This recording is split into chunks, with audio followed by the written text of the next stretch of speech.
အားလုံးပဲမင်္ဂလာပါကိုနိုင်ဝဲအောင်ပြောနေပါတယ်ကျွန်တော်ဒီနေ့လေးမှာ you are the problem and you are the solution ဆိုတဲ့ topic နဲ့ကျွန်တော် Facebook live လေးစီစဉ်ထားတာဖြစ်ပါတယ်ဆိုတော့ဒီ season လေးကိုကျွန်တော်တို့ရဲ့ PPC တင်နန်းသားတွေTLJ TLP တင်နန်းသားတွေတောင်းမို့လို့ရှိရင်ကျွန်တော်ရဲ့ဒီကျွန်တော်ထွက်ထားတဲ့စာအုပ်လေးတွေဖတ်ထားတဲ့မိတ်ဆွေတွေဆိုတော့အားလုံးဒီအတူတူကလေ့လာနိုင်ကြဖို့အတွက်ရည်ရွယ်ပါတယ်ကျွန်တော်ဒီ season လေးကိုကျွန်တော် lunch and learn လို့လည်းနာမည်ပေးထားတယ် lunch and learn ဆိုတာကိုဆိုရင်ကျွန်တော်တင်ဒီတနိုင်ငံလုံးမှာဒီကျွန်တော်နိုင်ငံလုံးအလုံးလုံးနေတဲ့သူတွေအနေနဲ့နေ့လည်စာစားတဲ့အချိန်လေးဖြစ်နိုင်တယ်။အဲဒီခါကျတော့နေ့လည်စာစားရင်နဲ့ကျွန်တော်တောက်လင်းအားထောင်ရင်နဲ့ဒီတစုံတစ်ခုအကျိုးရှိကြဖို့ရည်ရွယ်ပါတယ်။တကူတကညဘက်တွေပါတယ်မှာနားတဲ့အချိန်ကနေပြီးတော့တကူတကအချိန်ပေးနေစီရမလို့ပဲနဲ့ပေါ့နော်။အခုဒီဟိုထဲမှာပဲကိုယ့်ကိုထမင်းလေးစားရင်နဲ့နောက်တော့မှပြီးတော့ zoom မဟုတ်တဲ့အတွက်ကြောင့်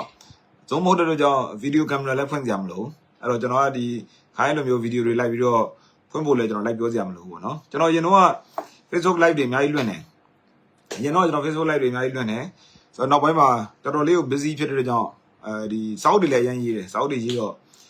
ရေးတာရောနောက်ဒီတင်နန်းတွေကလည်းအရင်များတော့အဲ့ဒါဒီအချိန်ပေးဖို့ခက်တာနေပေါ့နော်ကျွန်တော် schedule ထဲမှာအဲ့ဒီ Facebook live တွေနောက် Zoom seminar တွေကိုကျွန်တော်သိမပေးပြဘူးပေါ့ဆိုတော့ခုနောက်ပိုင်းတော့ကျွန်တော်တကူတကောက် schedule လေးပြန်ထည့်ပြီးတော့လုပ်ပေးဖို့အတွက်ရွေထားပါတယ်အဲ့တော့ကျွန်တော်တို့နေအချိန်ကအများဆုံးကျွန်တော်တနာရီပဲရမယ်အများဆုံးတနာရီပဲရမယ်အများကြီးတနာရီကအားလုံးအတွက်ကြစ်လစ်နဲ့နားထောင်ရုံတက်ထက်ဒီအမှန်တကယ်အကျိုးရှိဖို့ပါရွေပါတယ်ဆိုတော့အဲ့တော့ဒီမှာအခုကြည့်နေတဲ့မိတ်ဆွေတွေအနေနဲ့ကျွန်တော်အရင်ဆုံး2ခု3ခုလောက်ပြောချင်တာတစ်ခုကတော့ဘာလဲဆိုတော့ဒီစာရွက်နဲ့ဘောပန်လေးဖြစ်နိုင်မယ်ဆိုဆောင်ထားပါအကယ်ထမင်းစားနေတယ်ဆိုလို့ရှိရင်တော့လေကိုခွက်ခဲဖြစ်တယ်ဆိုလို့ရှိရင်မရရင်လည်းဒီပြီးမှပြန်ကြည့်ပြန်မှတ်လို့ရပါတယ်เนาะကျွန်တော်ဒီ live လေးကိုဒီကျွန်တော်ဒီမှာ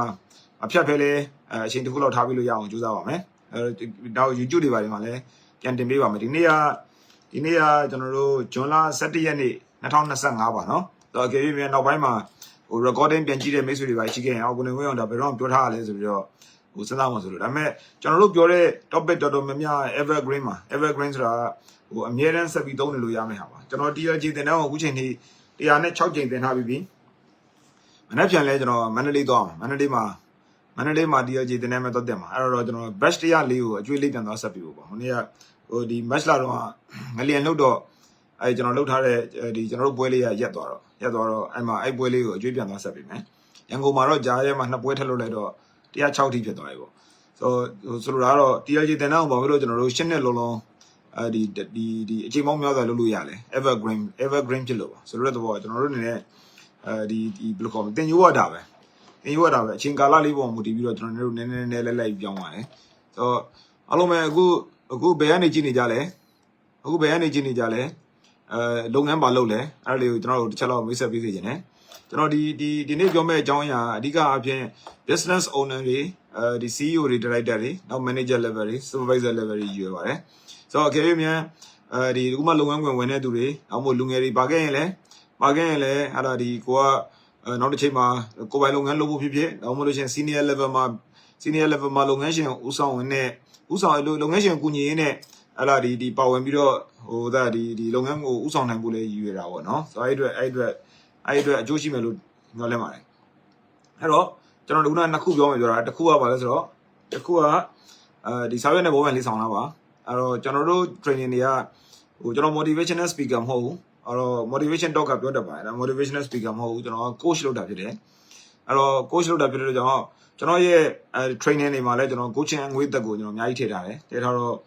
ကျွန်တော်တို့ဟို facilitation တို့မျိုးဆွေးနွေးတယ်ပဲဖြစ်ပြီးသွားလို့ရှိရင်အားလုံးကဘာဆက်လုပ်မလဲဆိုတဲ့ဟာရှိရမယ်ကျွန်တော်ပြောတဲ့ talk ကဘာမှရအောင်မဟုတ်ဘူးကျွန်တော်သင်တန်းတွေဘာမှရအောင်မဟုတ်ဘူးအဲ့တော့အဲ့ဒီအချိန်မှာရသွားတဲ့ understanding နားလည်သဘောပေါက်မှုနဲ့ပြီးရင်ဘာဆက်လုပ်မလဲဘာတွေကိုရက်မလဲဘာတွေကိုလုပ်မလဲဆိုတော့ဒါလည်းအပြောင်းအလဲဖြစ်စီမှာဖြစ်တယ်အဲ့တော့ကျွန်တော်ရဲ့ခံယူချက်ကဘယ်လိုသွားမလဲဆိုတာဆုံးဖြတ်ရမယ်အဲ့လားဒီဘယ်လိုသွားမလဲဆိုတာဆုံးဖြတ်ရမယ်ပြီးရင်ဆက်သွားမယ်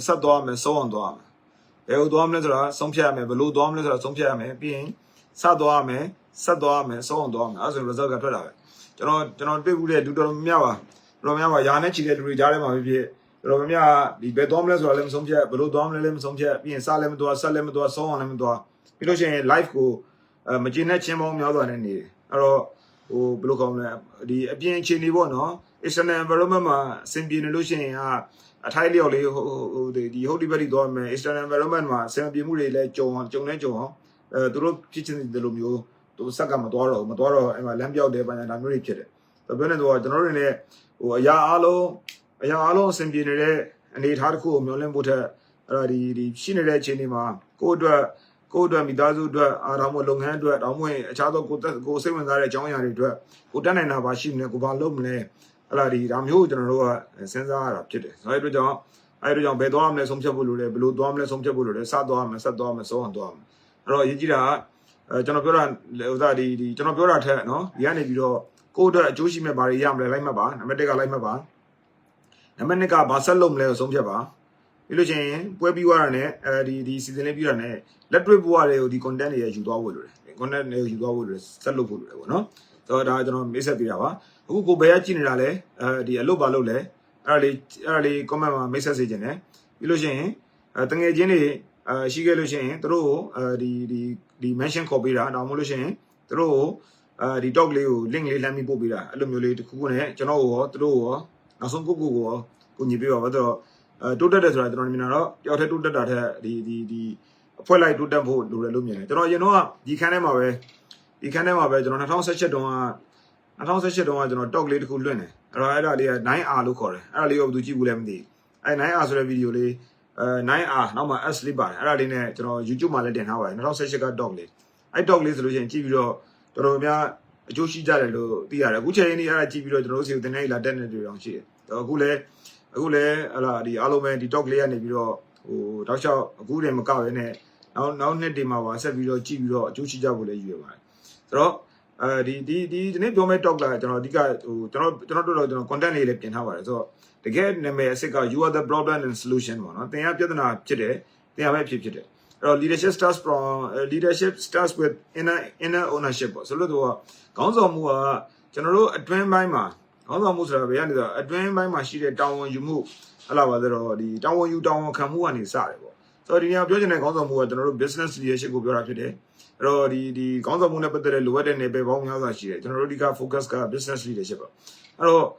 ့ခေါင်းဆောင်တွေအားလုံးနော်ကိုက business owner ပဲဖြစ်ဖြစ် corporate leader ပဲဖြစ်ဖြစ် business တွေဟလာဒီ leader တွေအားလုံးကျွန်တော်တို့လက်ခံရမယ့်အရာရှိတယ်အဲ့တော့ဘာလဲဆိုတော့များသောအားဖြင့်ဖြစ်နေတတ်ကြတာပေါ့နော်များသောအားဖြင့်ဖြစ်နေတတ်ကြတဲ့ဟာဘာဖြစ်လဲဆိုတော့ကိုယ့်ရဲ့လုပ်ငန်းမှာရှိတဲ့ပြဿနာတွေကအပြင်ဒီကိုကလွဲလို့အခြားသောပြင်ပပုဂ္ဂိုလ်တွေဒါမှမဟုတ်ပြင်ပဒီအခြေအနေတွေအဲ့ဒါတွေကိုမိခိုတယ်ဒါမှမဟုတ်လုပ်ငန်းတွေကတခြားလူတွေကိုမိခိုတယ်အဲ့လိုမျိုးတွေ business leader တွေနဲ့မြင်တတ်ကြတယ်ဆိုတော့တကယ်တမ်းမှာတော့ဟလာဥပမာအဖြစ်နော်ကျွန်တော်ရဲ့ team ကျမရဲ့ team မှာအရင် motivation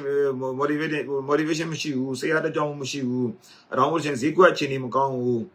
းဒီလူကောင်းတွေရှာလို့မရဘူးပြိုင်ဘက်တွေအရင်များတာပဲအဲ့လိုမျိုးတွေစဉ်းစားဖို့ကြလိမ့်မယ်အဲ့လိုမျိုးတွေစဉ်းစားဖို့ကြလိမ့်မယ်ဒါကဒီစီးပွားရေးလုပ်ငန်းရှင်တွေနဲ့ဖြစ်ဒါမှမဟုတ်လို့ရှိရင် corporate မှာဟလာဒီ department head တယောက်အနေနဲ့ပဲဖြစ်ကို team မှာဒီလူကောင်းမရလို့ဆရာတကြောင်မရှိလို့မညီညွတ်ကြလို့ဈေးကွက်ကဘာဖြစ်လို့ပြိုင်ဘက်တွေအရင်များလို့ဒါမျိုးတွေကြုံမှုကြမှာပဲเนาะအဲ့ဒီခါမှာဒီလုပ်ငန်းတွေနဲ့ထိုက်တဲ့အမြတ်တွေမရဘူးထိုက်တဲ့ profit တွေမရဘူးဒီလုပ်ငန်းရောင်းအားတွေပဲမတက်ဘူးလုပ်ငန်းချဲ့လို့မရဘူးအဲ့လိုမျိုးသာဖြစ်တယ်ဆိုလို့ရှိရင်အဲ့ဒါတွေကခုနကတော့ပြောတယ်လုပ်ငန်းတွင်းနဲ့အပြင်မှာရှိတဲ့အခြားသောပုဂ္ဂိုလ်တွေအဖြစ်အပျက်တွေဆိုဒါတွေကြောင့်လုပ်ငန်းမတိုးတက်ဘူးအဲ့လိုမျိုးတွေမြင်တတ်ကြတယ်အဲ့တော့ကျွန်တော်မေးချင်တာကဘာဆိုတော့အဲ့ဒီအကြောင်းတကယ်အကြောင်းရင်းอ่ะပေါ့နော်တကယ်အကြောင်းရင်းอ่ะကိုရောမဖြစ်နိုင်ဘူးလားကိုရောမဖြစ်နိုင်ဘူးလားဆိုတဲ့အခါမှာကျွန်တော်နှစ်ခုခွဲပြီးပြောမှာပါတစ်ခုကဒီမှာအခုကျင်းနေတဲ့မိတ်ဆွေကလုပ်ငန်းရှင်ဆိုပါတော့လုပ်ငန်းရှင်ဆိုလို့ရှိရင်လုပ်ငန်းရှင်ကိုယ်တိုင်မဖြစ်နိုင်ဘူးလားပေါ့နော်ဒုတိယချက်ကတော့ကျွန်တော်တို့ leadership ဖြစ်ဖို့အတွက်ကိုလုပ်ငန်းရှင်မဖြစ်မနေဖြစ်เสียမလို့ဖြစ်တဲ့အောင် leader တယောက်ဖြစ်ဖို့အတွက်လုပ်ငန်းရှင်မဖြစ်မနေဖြစ်เสียမလို့တဲ့အောင်ကိုကအကယ်၍ဟလာဒီ HOD လုပ်နေတယ်ဒါမှမဟုတ်ကို middle manager လုပ်နေ supervisor လုပ်နေ senior staff ရောက်လုပ်နေဆိုလို့ရှိရင်လေအဲ့ဒါဒီလုပ်ငန်းထဲမှာမတိုးတက်တဲ့အကြောင်းရင်းဟာကိုမဖြစ်နိုင်ဘူးလားပေါ့နော်ဒါကိုစဉ်းစားကြည့်ဖို့ကျွန်တော်နေပြောချင်တယ်ဆိုတော့အဲ့လားပါလဲဆိုတော့ပြဿနာပေါင်းများစွာရှိတဲ့ထဲမှာအခြားလူတွေရောဖြစ်ပျက်တွေရောပြင်ပကိစ္စတွေရောများစွာရှိတဲ့ထဲမှာလုပ်ငန်းမတိုးတက်တာအဲ့လားပါဆိုတော့ကိုကြောင့်မဖြစ်နိုင်ဘူးလားလို့ပြောတဲ့အခါမှာချို့လူတွေနဲ့ဒါငါ့ကိုတက်မဲ့ဖဲတာပဲပေါ့နော်ငါ့ကိုတက်မဲ့ဟလာဒီစော်ကားလိုမျိုးပဲဒီလိုမျိုးစိတ်ထဲမှာငါတလောက်လွတ်နေတာအဲ့လိုမျိုးထင်ကောင်းထင်မယ်တကယ်တော့ကျွန်တော်အဲ့လိုပြောတာမဟုတ်ဘူးကိုပြန်လဲဆန်းစစ်ကြည့်ဖို့အတွက်ကိုကျွန်တော်ဖိတ်ခေါ်တဲ့သဘောမျိုးလေးပြောတာပါတော့ဘာလို့ဆိုတော့အကယ်၍မြန်ကျွန်တော်တို့ဘယ်သူမဆိုပေါ့နော်ပြဿနာကိုပဲဖြစ်ပြီးတော့ ဟလာဒီပြဿနာတွေကိုဖြေရှင်းရမယ့်လူကလည်းကိုယ်ပဲဖြစ်တဲ့ဆိုတာသဘောပေါက်လို့ရှိရင်ကျွန်တော်တို့နေအကန့်အသတ်မဲ့တဲ့တိုးတက်ပြောင်းလဲမှုတွေတော့ကိုလမ်းဖွင့်ပြီးသားဖြစ်သွားလိမ့်မယ်ကျွန်တော်ဘဝမှာလည်းကျွန်တော်လူတွေအများကြီးပြစ်တင်မှုတွေငယ်တော့အဖေဖြစ်တင်နေနောက်ပြီးတော့တခြားကျွန်တော်တို့မိသားစုမပန့်ဖို့ပေးတဲ့လူတွေကိုဟိုစေတင်ပွဲသားတွေပြစ်တင်တာရှင်းရှင်းမယ်ဆိုတော့အဲ့လိုမျိုးပေါ့နော်မျိုးစုံတော့ဟလာဒီဟိုအပြင်မှာပေါ့နော်တရက်ခံလေးလိုက်ပြီးတော့ရှာနေတာမျိုးဆိုဒါမျိုးတွေကတူတူကိုဘယ်သူမှဆိုဖြစ်တတ်ကြတယ်ဆိုတော့ကြီးလာတဲ့ခါမှာလည်းလှုပ်ဆင်ပြင်းအဲ့ဒါပါလေဒီ business partner တွေကိုအထားအောက်ဘေးလိုက်တွေပြစ်တင်ကြတာတွေပြင်ပအခြေအနေတွေပြစ်တင်နေတော့ဆိုဘောလုံးပွဲရတာကမ္ဘာဖလားဘောလုံးပွဲရှိလို့ဟိုဒါရောင်းရကြတယ်ဆိုတာမျိုးတော့မှအချိန်အချို့အချိန်တွေမှာအဲ့ဒါဒီစဉ်းစားကြတာမျိုးတွေရှိရပဲဆိုလိုတဲ့သဘောကကိုကအဓိကလုပ်ငန်းတိုးတက်မှုပိတ်နေတဲ့အဓိကအကြောင်းရင်းဟာကိုယ်စတော့လက်ခံလိုက်တာနဲ့ကျွန်တော်တို့အားလုံးပဲအဲ့ဒါဒီအဖြေကိုရှာဖွေဖို့အတွက်အဲ့ဒါဒီကိုယ့်ရဲ့စွမ်းအားတွေကိုဖွင့်ထုတ်ပြီးသားဖြစ်သွားလိမ့်မယ်ဘာလို့အဖြေရတဲ့အထဲမှာရှိတယ်ပြဿနာလည်းအထဲမှာရှိတယ်ကျွန်တော်ရဲ့ inner wall ပေါ့ inner wall ဆိုတာကျွန်တော်တို့ရဲ့အတွင်းကဘာအပြင်ကဘာကိုအတွင်းကဘာအပြင်ကဘာကိုလွှမ်းမိုးတယ်ကျွန်တော်အများအားဟိုဒါဒီကိုကတဲ့ဟိုဟာလေကုတ်လေးတစ်ခုရှိတယ် Harold ရဲ့ကုတ်ပါကျွန်တော်ရဲ့ဟိုးရင်တော့တောက်တည်ပြန်ကျင်းနေပါပဲ The moment you take full responsibility for everything in your life is the moment you gain the power to change anything in your life ဘာလို့လဲဆိုတော့ကိုဘဝမှာရှိတဲ့အရာအားလုံးအတွက်တာဝန်ယူလိုက်တဲ့အခိုက်အတန့်ကိုဘဝမှာရှိတဲ့ဘယ်အရာကိုမဆိုပြောင်းလဲနိုင်တဲ့လုတ်ပိုင်ခွင့်ရတဲ့အခိုက်အတန့်ဖြစ်တယ်ကိုဘဝမှာရှိတဲ့အရာအားလုံးအတွက်တာဝန်ယူလိုက်တဲ့အခိုက်အတန့်ကိုဘဝမှာရှိတဲ့ဘယ်အရာကိုမဆိုပြောင်းလဲနိုင်တဲ့လုတ်ပိုင်ခွင့်ရတဲ့အခိုက်အတန့်ဖြစ်တယ်လူတွေကအဲ့ဒါပါဆိုကိုမှရှိသမျှအစမပြေမှုတွေအဲ့ဒါတွေအကုန်လုံးအဲ့ဒါပါဆိုတော့ဒီဟိုဒါအပြင်မှာအကုန်လိုက်ချခြင်းတယ်ကျွန်တော်ဟိုမှာတော့ပြပြတယ် TRG တင်ထဲမှာကျွန်တော်ပြောတယ်လက်ညှိုးလေးထောင်လို့လက်ညှိုးထောင်လို့လောကကြီးကိုလက်ညှိုးထုတ်ပြဆိုတော့သူတို့လိုက်ထိုးကြည့်တယ်လည်းတွေ့မှာမဟုတ်ဘူးဘာလို့ဆိုတော့လောကကြီးဆိုတာကျွန်တော်တို့အခေါ်အားဖြင့်သတ်မှတ်ထားဖြစ်ပေမဲ့ကျွန်တော်တို့တိတိကျကျဘယ်ဟာဘယ်နေရာမှာပါဆိုပြီးတော့ကျွန်တော်တို့ပြောလို့မရအောင်ကိုဘလွယ်ပြီးအကုန်လုံးလောကကြီးဆိုရင်လည်းဒါအရင် general ချတဲ့သဘောပဲပေါ့နော်တော့ခါကျတော့အခုဒီ seminar ဒီ Facebook live လေးကအဓိကဟလာဒီကိုယ်အနေနဲ့တာဝန်ယူတာဝန်ခံမှုကိုနော်တာဝန်ယူတာဝန်ခံမှုကိုအားကောင်းကောင်းနဲ့ယူဖို့အတွက်ကိုကျွန်တော်တိုက်တွန်းတဲ့ seminar လေးဖြစ်တယ်အဲ့တော့ကျွန်တော်တို့ mindset ကိုပြောင်းအောင်မယ်ဘယ်ကနေဘယ်လိုပြောင်းအောင်လဲဆိုတော့အဲ့ပါတော့တခုခုဖြစ်လာတော့မှတုံ့ပြန်မဲ့အစားအဲ့ဒါပါတော့ဒီဖြစ်နေတာနဲ့ပတ်သက်ပြီးတော့အပြင်တွေတခြားလူပုဂ္ဂိုလ်တွေမိသားစုဝင်တွေအဲ့ဒါတွေကိုလိုက်ပြီးတော့အပြစ်တင်မဲ့အစားအဲ့ပါတော့ကိုယ့်ရဲ့ရလက်တွေကိုယ့်ရဲ့ team အခြေအနေတွေကိုယ့်ရဲ့အနာဂတ်တွေအဲ့ဒါတွေအားလုံးကိုယ်တိုင်တာဝန်ယူဖို့အတွက်အဲ့ဒါဒီပြောင်းလဲနိုင်ဖို့အတွက်ကိုကျွန်တော် share လုပ်ပေးမှာဖြစ်ပါတယ်အဓိကဒီ seminar လေးအဓိကရွယ်တာကိုဟလာဒီလုပ်ငန်းတိုးတက်ဖို့အတွက်တာဝန်ရှိတဲ့လူခံယူထားသမျှသူတွေအားလုံးအဲ့ဒါဒီ business leader တွေ CEO director manager တခြားဘယ်သူမှမဆိုဘောနော်အကုန်လုံးတော့နောက် career development ဖြစ်ချင်တဲ့သူတွေလည်းအကျိုးရှိမယ်လို့ပြောလင်းပါတယ်အဲ့တော့ကျွန်တော်အပိုင်းတက်နေအရင်ဆုံးပြောချင်တာကတော့အပိုင်းတက်နေအရင်ပြောချင်တာကတော့ခေါင်းဆောင်မှု leadership trap လို့ခေါ်တာပေါ့နော် leadership trap ဆိုတာဘာလဲဆိုတော့ခေါင်းဆောင်မှုထောင်ချောက်ပေါ့ခေါင်းဆောင်မှုထောင်ချောက်ကဘယ်လိုဖြစ်လဲဆိုတော့ဒီခုနရှေ့မှာလည်းကျွန်တော်ပြောခဲ့သလိုပေါ့နော်အတွင်းုံကြည့်ရမယ်စားအပြင်ုံကြည့်အတွင်းုံကြည့်ရမယ်စားအပြင်ုံကြည့်တယ်အဲ့တော့ဒီ leader တွေတော်တော်များများကသူကဘာလဲဆိုတော့အပြင်မှာရှိတဲ့ကိစ္စတွေကိုပြေလည်ဖို့သူတို့ကဆူတောင်းရင်းနဲ့အချိန်တွေပြုံးနေကြတယ်ဥပမာအဖြစ်အရင်ဆုံးတော်တာဒီကိုတိုင်ပြောင်းလဲရမယ်စားသူ့ team ကိုပြောင်းလဲဖို့ကြိုးစားမယ်ဒါမှမဟုတ်လို့ချင်းစီးပွားရေးမဟာဗျူဟာတွေပြောင်းလဲဖို့ကြိုးစားမယ်ဈေးလျှော့မယ်ဒါမှမဟုတ်လို့ချင်းအပြင်မှာရှိတဲ့အဲ့ဒါဒီလူတွေအဖြစ်ပြက်တွေအဲ့ဒါတွေကိုလိုက်ပြီးတော့အပြစ်တင်မယ်ဆိုတော့အဲ့လိုမျိုးတွေဖြစ်တတ်တယ်အဲ့တော့တကယ်အမှန်တရားကဘာလို့လဲဆိုတော့တကယ်အမှန်တရားကျွန်တော်ရဲ့ business ကျွန်တော်ရဲ့ team ကျွန်တော်ရဲ့ culture လို့ပြောတဲ့လုပ်ငန်းထဲမှာရှိတဲ့အစဉ်လာယဉ်ကျေးမှုအဲ့ဒါဒီဝန်ထမ်းတွေအဲ့ဒါ team member တွေချင်းချင်းပုံဆောင်ရတဲ့ပုံဆောင်အဲ့ဒါတွေအားလုံးကဘယ်ဟာကို reflection ဖြစ်လဲပြန်ပြီးတော့ထင်ဟပ်လဲဆိုတော့ leader ရဲ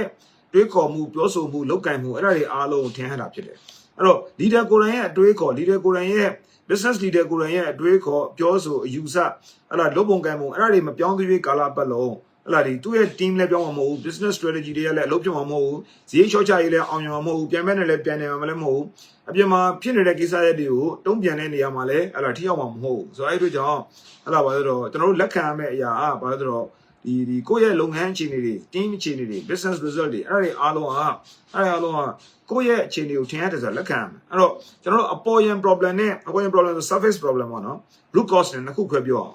်အပေါ်ယံ problem ကဘာလဲဆိုတော့ဥပမာအပြင်ဒီ low staff accountability ပေါ့နော်အဲ့တော့ဒီဝန်ထမ်းတွေကတာဝန်ယူတာဝန်ခံမှုမရှိအဲ့တော့ဝန်ထမ်းတွေတာဝန်ယူတာဝန်ခံမှုမရှိဘူးဆိုရင်အဲ့ဒါ leader owner ကိုယ်တိုင်ကသူတို့တယောက်ချင်းစီကနေပြီးတော့မင်းတို့စီကငါဘာလိုချင်လဲဆိုတော့ပြောထားလားနဲ့ဆိုင်အဲ့တော့ leader ကိုယ်တိုင်ကဗာလေဒီတယောက်ချင်းကိုကျွန်တော်ဒီမှာဆိုဟိုအပတ်စဉ်ရေးရတယ်အဲ့ဒါဒီသူ့ရဲ့ company မှာအရေးကြီးဆုံးတာဝန်ရှိတာပါလ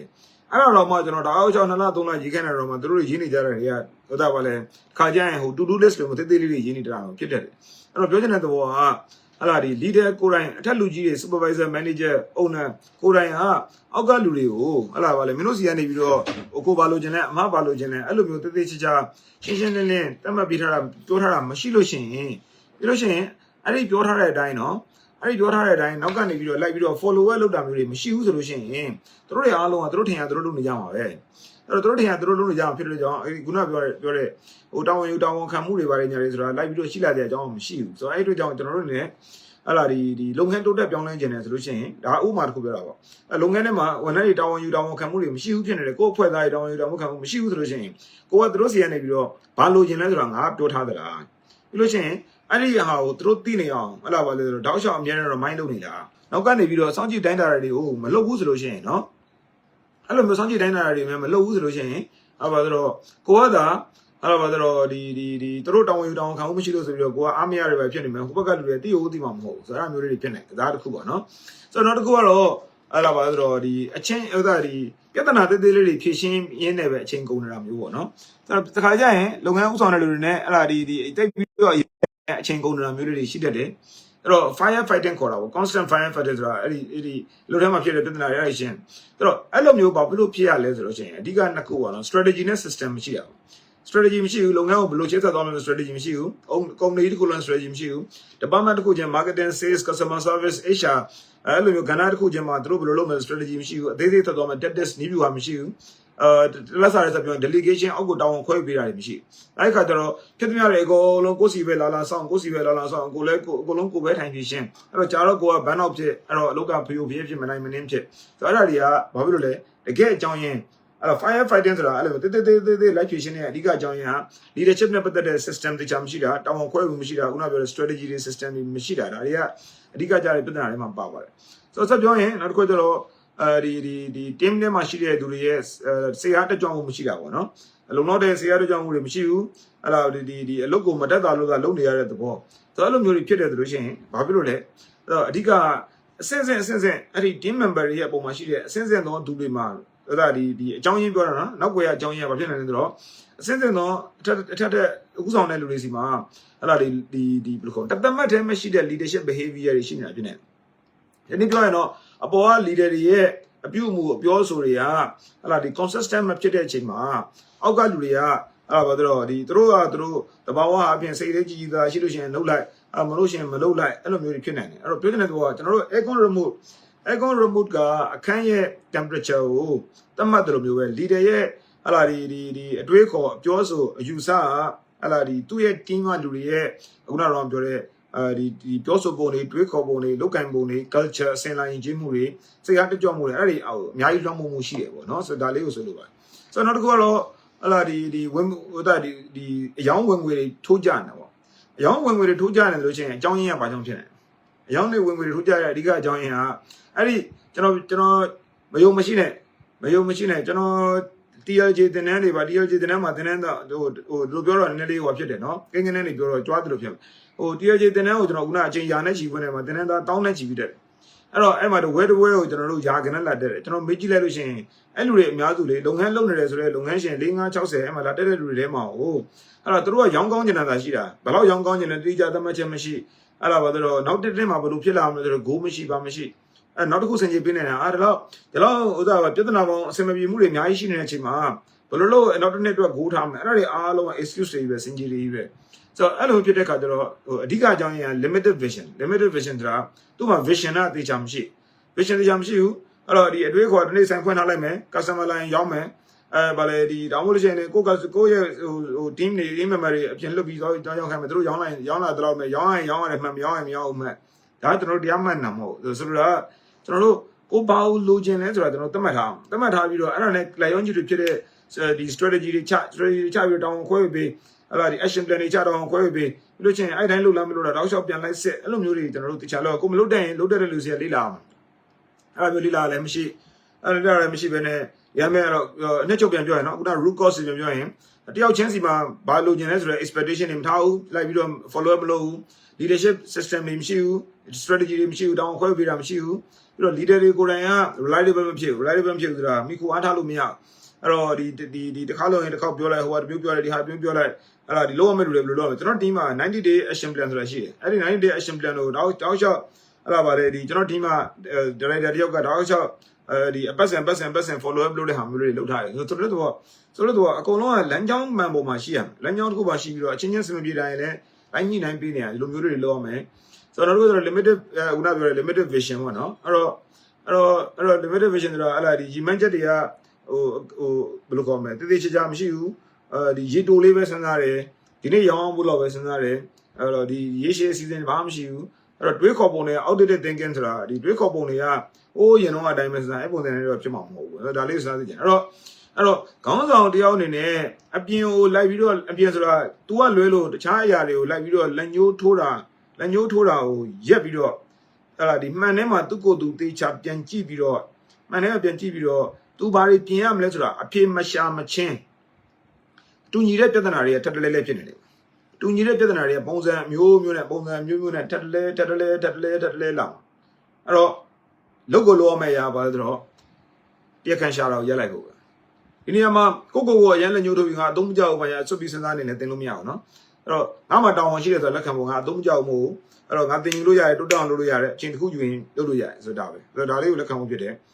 အဲ့တော့တော်တော်များများအခုချိန်မှာခေါင်းထဲမှာအားလာဒီပါလေ external environment ဖြစ်တဲ့ဟိုပါလေဒီကမ္ဘာအခြေအနေကိုနိုင်ငံအခြေအနေဒါတွေစဉ်းစားလို့ရှိရင်စိတ်ထဲမှာဒါတွေမျိုးစုံဖြစ်တယ်ဆိုတဲ့ကိစ္စရှိမယ်ကျွန်တော်တို့ခုပြောချင်တာကတော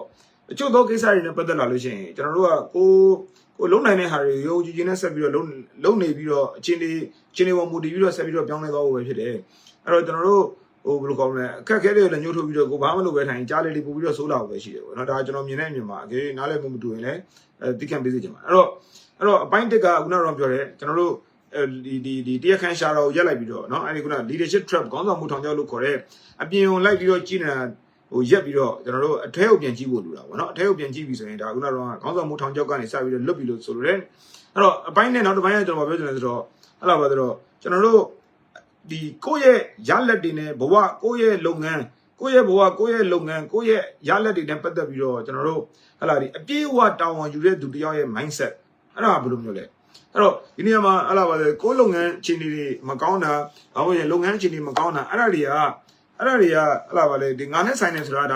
ရှက်ဖို့မဟုတ်ဘူးကို guilt ဆိုတာဒီကျွန်တော်တို့ NLP Neuro Linguistic Programming မှာတကူတကောင်ဖြောက်ပေးရတဲ့ဟိုဒီ negative emotions ကိုဖြစ်တယ်ဆိုတော့ guilt ဖြစ်ပြီးတော့ကိုအလွန်ကြုံကြီးလေဟိုဒါပါလေငါတော့မားလေခြင်းအဲ့လိုဖြစ်ဖို့မဟုတ်ဘူးဘာလို့လဲဆိုတော့ငါမှတောင်းဝန်ရှိတယ်လို့ခံယူလိုက်တဲ့အချိန်မှာငါပြင်လို့ရတယ်လုတ်ပိုင်ခွင့်မှာရတယ်လုတ်ပိုင်ခွင့်ဆိုတာ empowerment လို့ခေါ်တယ်ကိုလုတ်ပိုင်ခွင့်ပေးခြင်းရင်ကိုတောင်းဝန်ယူဖို့လိုတယ်ကျွန်တော်လွယ်ကူလို့ကိုအင်္ဂလိပ်စာအားနဲ့ဘာသူကြောင့်လဲကိုအင်္ဂလိပ်စာအားနဲ့ကိုကြောင့်လဲကျွန်တော်တို့ပညာရေးစနစ်ကို blame လုပ်လို့ရတယ်ဆရာမတွေ blame လုပ်လို့ရတယ်ဒါပေမဲ့ကိုနဲ့တက်တူရွယ်တူကိုနဲ့အတန်းတူကိုနဲ့ရက်ွက်တူကိုနဲ့ဟိုတူပြီးတော့အင်္ဂလိပ်စာမဟုတ်ချွတ်နေလို့ရှိတယ်ဆိုလို့ရှိရင်သူလုပ်လို့ရရင်ကိုလုပ်လို့ရတယ်လေအဲ့တော့သူလုပ်လို့ရရင်ကိုလုပ်လို့ရတယ်အဲ့တော့တွင်းနေသူကကျွန်တော်တို့ဟိုဒါပါလေဒီကျွန်တော်မရင်ကျေးတဲ့ဥပမာတွေဟိုဒါဟိုပြောပါတယ်ဒီမရင်ကျေးဘူးဆိုတာမြင်တောင်းလို့ပြောတာပါကျွန်တော်ငငယ်လေးတော့ယောက်ျားလေးတွေတူကိုပစိုးဆွဲချုပ်ပြီးတော့စတယ်ပစိုးဆွဲချုပ်ပြီးစတော့ကိုပစိုးကျွတ်သွားရင်ပြန်ဝတ်မယ်လို့ပြောကိုယ်တိုင်မပြန်ဝတ်မှာသူများပစိုးဆွဲချုပ်လို့ပြီးငုံလို့လည်းမရသူများဆွဲချုပ်လို့ဆိုပြီးတော့လှမ်းဆဲနေတယ်ကိုကပစိုးကျွတ်ကြီးနေကိုပဲချက်ကွဲနေမှာအဲ့တော့ကိုပစိုးကိုပဲလွတ်ကြသူများပဲဆွဲချုပ်ပြန်ဝတ်မှာကိုပဲအဲ့တော့ပြောနေသူကတာဝန်ယူရဲဆိုတော့ကိုလုတ်ပိုင်ခွင့်ပေးတာဖြစ်တယ်အဲ့တော့ဟိုလူကြောင့်ဖြစ်ဖြစ်ဒီလူကြောင့်ဖြစ်ဖြစ်ကိုရဲ့ business ကိုရဲ့ဘဝကိုရဲ့ life ကိုဟိုဒါပါလေဒီအလေးထားတဲ့နေရာတွေမှာအဆင်မပြေဖြစ်တယ်ဆိုလို့ရှိရင်ဒါဟလာငါတာဝန်ရှိတယ်ငါလုပ်ရမယ်ဒီလိုမျိုးကျွန်တော်တို့ခံယူဖို့လိုတယ်အဲ့တော့ကိုတက်နိုင်တဲ့အပိုင်းကိုလုပ်အောင်ပေါ့နော်ဆိုတော့အဲ့တော့ခုနကတော့ဟိုကိုစီဝါရေးကိုလုပ်ငန်းဆိုလို့ရှိရင်တော့တရားဘောကိုတာဝန်ရှိတာပဲနောက်တစ်ခုကတော့I take responsibility for how you lead အဲ့ဒါပါဆိုတော့ကိုဘလို့ဥဆောင်မလဲဆိုတော့တာဝန်ယူရမယ်ကိုဘလို့ဥဆောင်လဲဆိုတာတာဝန်ယူရမယ်ကိုရဲ့လုပ်ငန်းမှာဘလို့ခေါင်းဆောင်မှုမျိုးလိုအပ်နေလဲအဲ့ဒါဒီကိုဝင်တာဝန်ယူဖို့ဝင်ညှိနှိုင်းဖို့အဲ့ဒါမျိုးတာဝန်ယူဖို့လိုတယ်အဲ့တော့ကိုရဲ့ပြောဆိုပုံတွေအဲ့ဒါပါလေတာဝန်ယူဖို့လိုတယ်ဒါမှမဟုတ်ရှင်ကိုယ်တိုင်ရောအမြင်ရှင်းရလားကိုအခြေအနေလုပ်ငန်းအခြေအနေကိုလူတွေအခြေအနေလက်ရှိအခြေအနေပြောလို့ရှင်ဘယ်ကိုသွားကြတာလဲပြင်ဘလို့သွားမှာလဲကျွန်တော်ဥစားပြောခဲ့တယ်အဲ့ဒါဒီဘယ်ကိုသွားမလဲဆုံးဖြတ်ဘလို့သွားမလဲဆုံးဖြတ်ဆက်သွားစောင်းသွားအဲ့ဒါတွေအားလုံးမှာမောင်းနှင်ဖို့အတွက်အစင်းစင်းသော leader တွေလိုတယ်အရင်ဆုံးလိုတဲ့ leader ကတော့ကိုပဲဆိုကိုယ်တိုင်ကမှအဲ့ဒီခုနကတော့ဟာတွေမရှင်းနောက်ကလူတွေအကုန်လဲနေမှာကျွန်တော်ဒါကိုပဲခဏအများနဲ့ပြောအောင်အဲ့တော့နောက်တစ်ခုကျတော့ကျွန်တော်တို့ကအဲ့လိုပါဆိုတော့ဖြစ်လာတဲ့အခြေအနေတွေကိုစိတ်လိုလက်လျက်တုံ့ပြန်မဲ့စားမဟာဗျူဟာကြကြတုံ့ပြန်မှုလိုတယ် စိတ်လိုတဲ့တော့မြန်နေတာဟိုသားပါလေဒီအခုကိုစိတ်မကြည်လင်ဘူးဆိုရင်အဲ့မစိတ်မကြည်လင်တဲ့ရောက်လောက်ခနဲ့ဘက်ခနဲ့ပြန်ပြောလိုက်မယ်လုပ်လိုက်မယ်တော်တော်ပြေလည်ဖို့လုပ်လိုက်မယ်စိမိတိုတွေနဲ့ခုမယ်ကျွန်တော်တို့လောမှာမဟာဗျူဟာကြကြလုပ်ပြန်ဆိုလို့အခုကြုံနေတဲ့ကိစ္စနောက်6လလောက်မှာအပြီးပြေလည်ပါအောင်နောက်တစ်နှစ်လောက်မှာအပြီးပြေလည်ပါအောင်ဘယ်လိုလုပ်ရင်ကောင်းမလဲဘာတွေရွှေ့ရင်ကောင်းမလဲအဲ့လိုမျိုးတချို့ချိန်တွေမှာ risk လေးတွေရှိတယ်ကျွန်တော်လည်းဒီလောလေးမှာဟလာဒီလုပ်ငန်းတိုးတက်ဖို့အတွက်တချို့သော risk လေးတွေယူပြီးလုပ်ထားရရှိတယ်မှန်တယ်မှားတယ်ဘယ်သူမှမသိဘူးမှန်တယ်မှားတယ်ဘယ်သူမှမသိကျွန်တော် breakthrough စာပြီးထောင်လာတဲ့ဟိုသားပါလေဟိုလုပ်ငန်းကြီးရင်ထွက်ပြီးတော့ကျွန်တော်ရဲ့ share တွေကိုကျွန်တော် risk အများကြီးနဲ့ကြားထဲမှာရောင်းခဲ့ပြီးတော့အဲ့ဒါကိုကျွန်တော်ကဘာမှတေချာမှုမရှိတဲ့ဒီအလုပ်ကိုကျွန်တော်လုပ်ထားတာအဲ့တော့ပြောချင်တဲ့သဘောက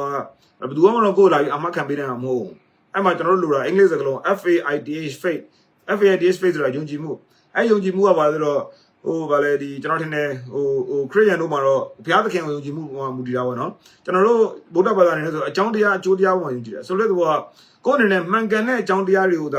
ာမှန်ကန်တဲ့နေရာမှန်ကန်တဲ့အချိန်မှာဖန်တီးတယ်ဆိုလို့ရှိရင်မှန်ကန်တဲ့ရလက်တွေရအောင်ရလိမ့်မယ်ဆိုတဲ့ယုံကြည်မှုအဲ့တော့ကိုမရသေးဘူးဆိုလို့ရှိရင်ကိုဖန်တီးတဲ့အကြောင်းတရားလေးတွေကလိုအပ်ချက်ဖြစ်နေသေးတဲ့တရားကိုလက်ခံပြီးတော့အဲ့ဒါလေးတွေကိုလိုက်ပြီးတော့ adjust လုပ်ဖို့လိုချင်တာကိုမရမချင်းအဲ့လားပါလေတမျိုးပြီးတမျိုးပြောင်းပြီးကြိုးစားနေဖို့အဲ့ဒါဒီအားပို့ထည့်ရင်ထည့်မယ်နေရာပြောင်းရင်ပြောင်းမယ်နီးလန်းပြောင်းရင်ပြောင်းမယ်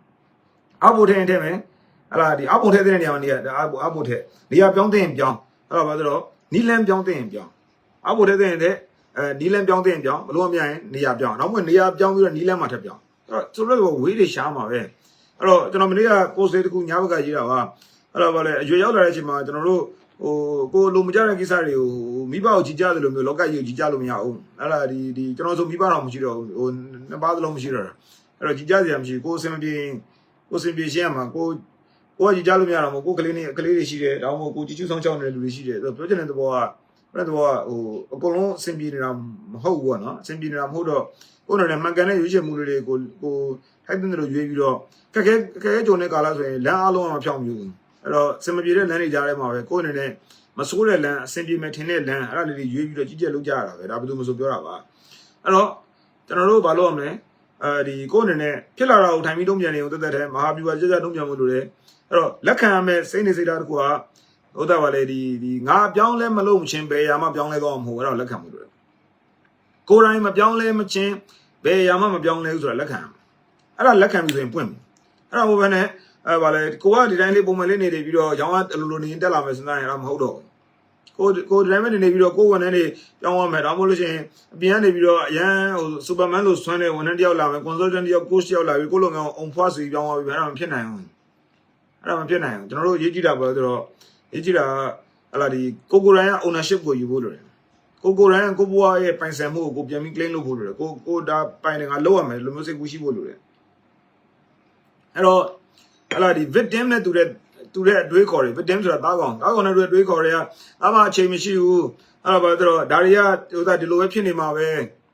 အခုချိန်မှာ business ကမပြုတ်သွားရင်တော်ပြီအဲ့ဘာလို့ဒီအချိန်တွေမှာတော့ဒီလောက်ပဲရမယ်ကျွန်တော်ပြရမယ်ဟုတ်တယ်ဟိုအရန်အချိန်တွေတော်တော်ဆိုးတဲ့ဒေသတွေမှာဟလာတော်တော်လေးခက်ခဲတဲ့နေရာတွေမှာဘာမှလုပ်လို့မရတော့ဘူးဆိုတာဖြစ်လိမ့်မယ်ဒါပေမဲ့ကိုယ်နေထားတကယ်အဲ့ဒီနေထားလားဆိုတော့ကိုယ့်ကိုယ်ပဲစဉ်းကျင်ကြည့်ရအောင်အလုံးဝလုပ်လို့မရတော့လုပ်လို့ဒါလူတယောက်ချင်းကိုယ့်ကိုချင်းရမှာလေနော်အလုံးဝလုပ်လို့မရတော့ဘူးဆိုရင်မလုပ်ဘူးပဲဒါပေမဲ့လို့မဟုတ်ကိုက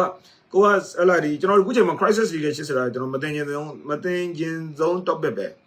ဘာလို့လဲဆိုတော့2020ထဲကကျွန်တော်တို့ crisis ဆိုတာရင်ပါနေတာအခုချိန်မှာ crisis နဲ့ပတ်သက်ပြီးတော့တည်ပြီးသားဖြစ်နေတာအခုချိန်မှာ crisis leadership ကိုမသိရင်ဒါ business sector မှာကိုနားလေတာပြောတာပါအဲ့တော့ဒီပါလေအခုချိန်မှာ crisis leadership ကိုမသိရင်တော်တော်နောက်ကျနေတော်တော်ကြာအဲ့တော့ပြောနေတာတော့အဲ့ဒါဒါတွေဖြစ်နေတဲ့ကိုဘလိုတုံ့ပြန်မလဲတော့ဒီeconomy မကောင်း ကျွန်တော်တင်ထဲမှာတင် economy ၄ခုရှိတယ်တခုကကမ္ဘာစီးပွားရေးနောက်တစ်ခုကကိုယ်နိုင်ငံစီးပွားရေးနောက်တစ်ခုကလုပ်ငန်းမျိုးစားစီးပွားရေးနောက်ဆုံးတော့တစ်ခုကကိုယ်စီးပွားရေးပြောရတာနဲ့ခက်တယ်ဆိုတော့ကမ္ဘာစီးပွားရေးတက်ကြဆိုတာကိုတော့ပြင်လို့လည်းမရနိုင်ငံစီးပွားရေးတက်ကြကိုတော့ပြင်လို့မရ industry တစ်ခုလုံးအတက်ကြကိုတော့ပြင်လို့မရအဲ့တော့ကိုယ့်ရဲ့ GD အောက်မှာရှိတဲ့ဟာတွေကိုကိုကတက်နိုင်တယ်များတယောက်ချင်းအဲ့ဒီဟာကိုလုံးဝမဟုတ်နော်အဲ့ဒါလုံးဝချိန်ဝါမှာဒီဘောလေးတွေရှိတာအဲ့တော့အခုကျတော့ကိုလူတွေအလိုနေနေပို့တိလာဖို့မျှော်လင့်တာမျိုးသူတို့တွေဒီလောက်ကတော့သိတဲ့နဲ့ဒီရွယ်ရောက်နေဒီလောက်မသိဘူးလားအဲ့ဒါထိုင်ပြောလို့မရအောင်သိအောင်ကို train ကိုသင်လို့မရရင်လည်းဟလာပါလေဒီနောက်ဆုံးမတက်တာတဲ့အဆုံးလူလဲမှာလားရာထူးဌာနပြောင်းမှာလို့လုံးဝစဉ်းစား ငါဘေးနားမှာငါ့ကိုဝိုင်းကူမဲ့လူမရှိဘူးဗျာဒါတွေအကုန်လုံး victim ချင်းတွေရဲ့သားကောင်တွေနဲ့တွေးခေါ်မှုတွေအဲ့ဒီအားလုံးကိုကျွန်တော်တို့ပြင်ကြဖို့လိုတယ်အဲ့တော့ဒီမှာဝန်ထမ်းတွေပိုင်းလည်းကိုယာရုတက်ချင်တဲ့ဥသာဒီအထက်လူကြီးကမတိုးပေးတာပြောလို့မရဘူးကိုယာရုတက်ဖို့အတွက်ထိုက်တန်အောင်ကိုပါရလို့လေအဲ့ဒါကိုစဉ်းစားမှရမယ်ကိုကလောက်စာပို့လို့ကျင်တယ်ကိုရဲ့လုံအားကြတော့တက်မလာဘူးဆိုဘယ်လိုလုပ်လဲကိုကတွေးခေါ်ပုံတက်မလာဘူးအဲ့ဒါပါလေဟို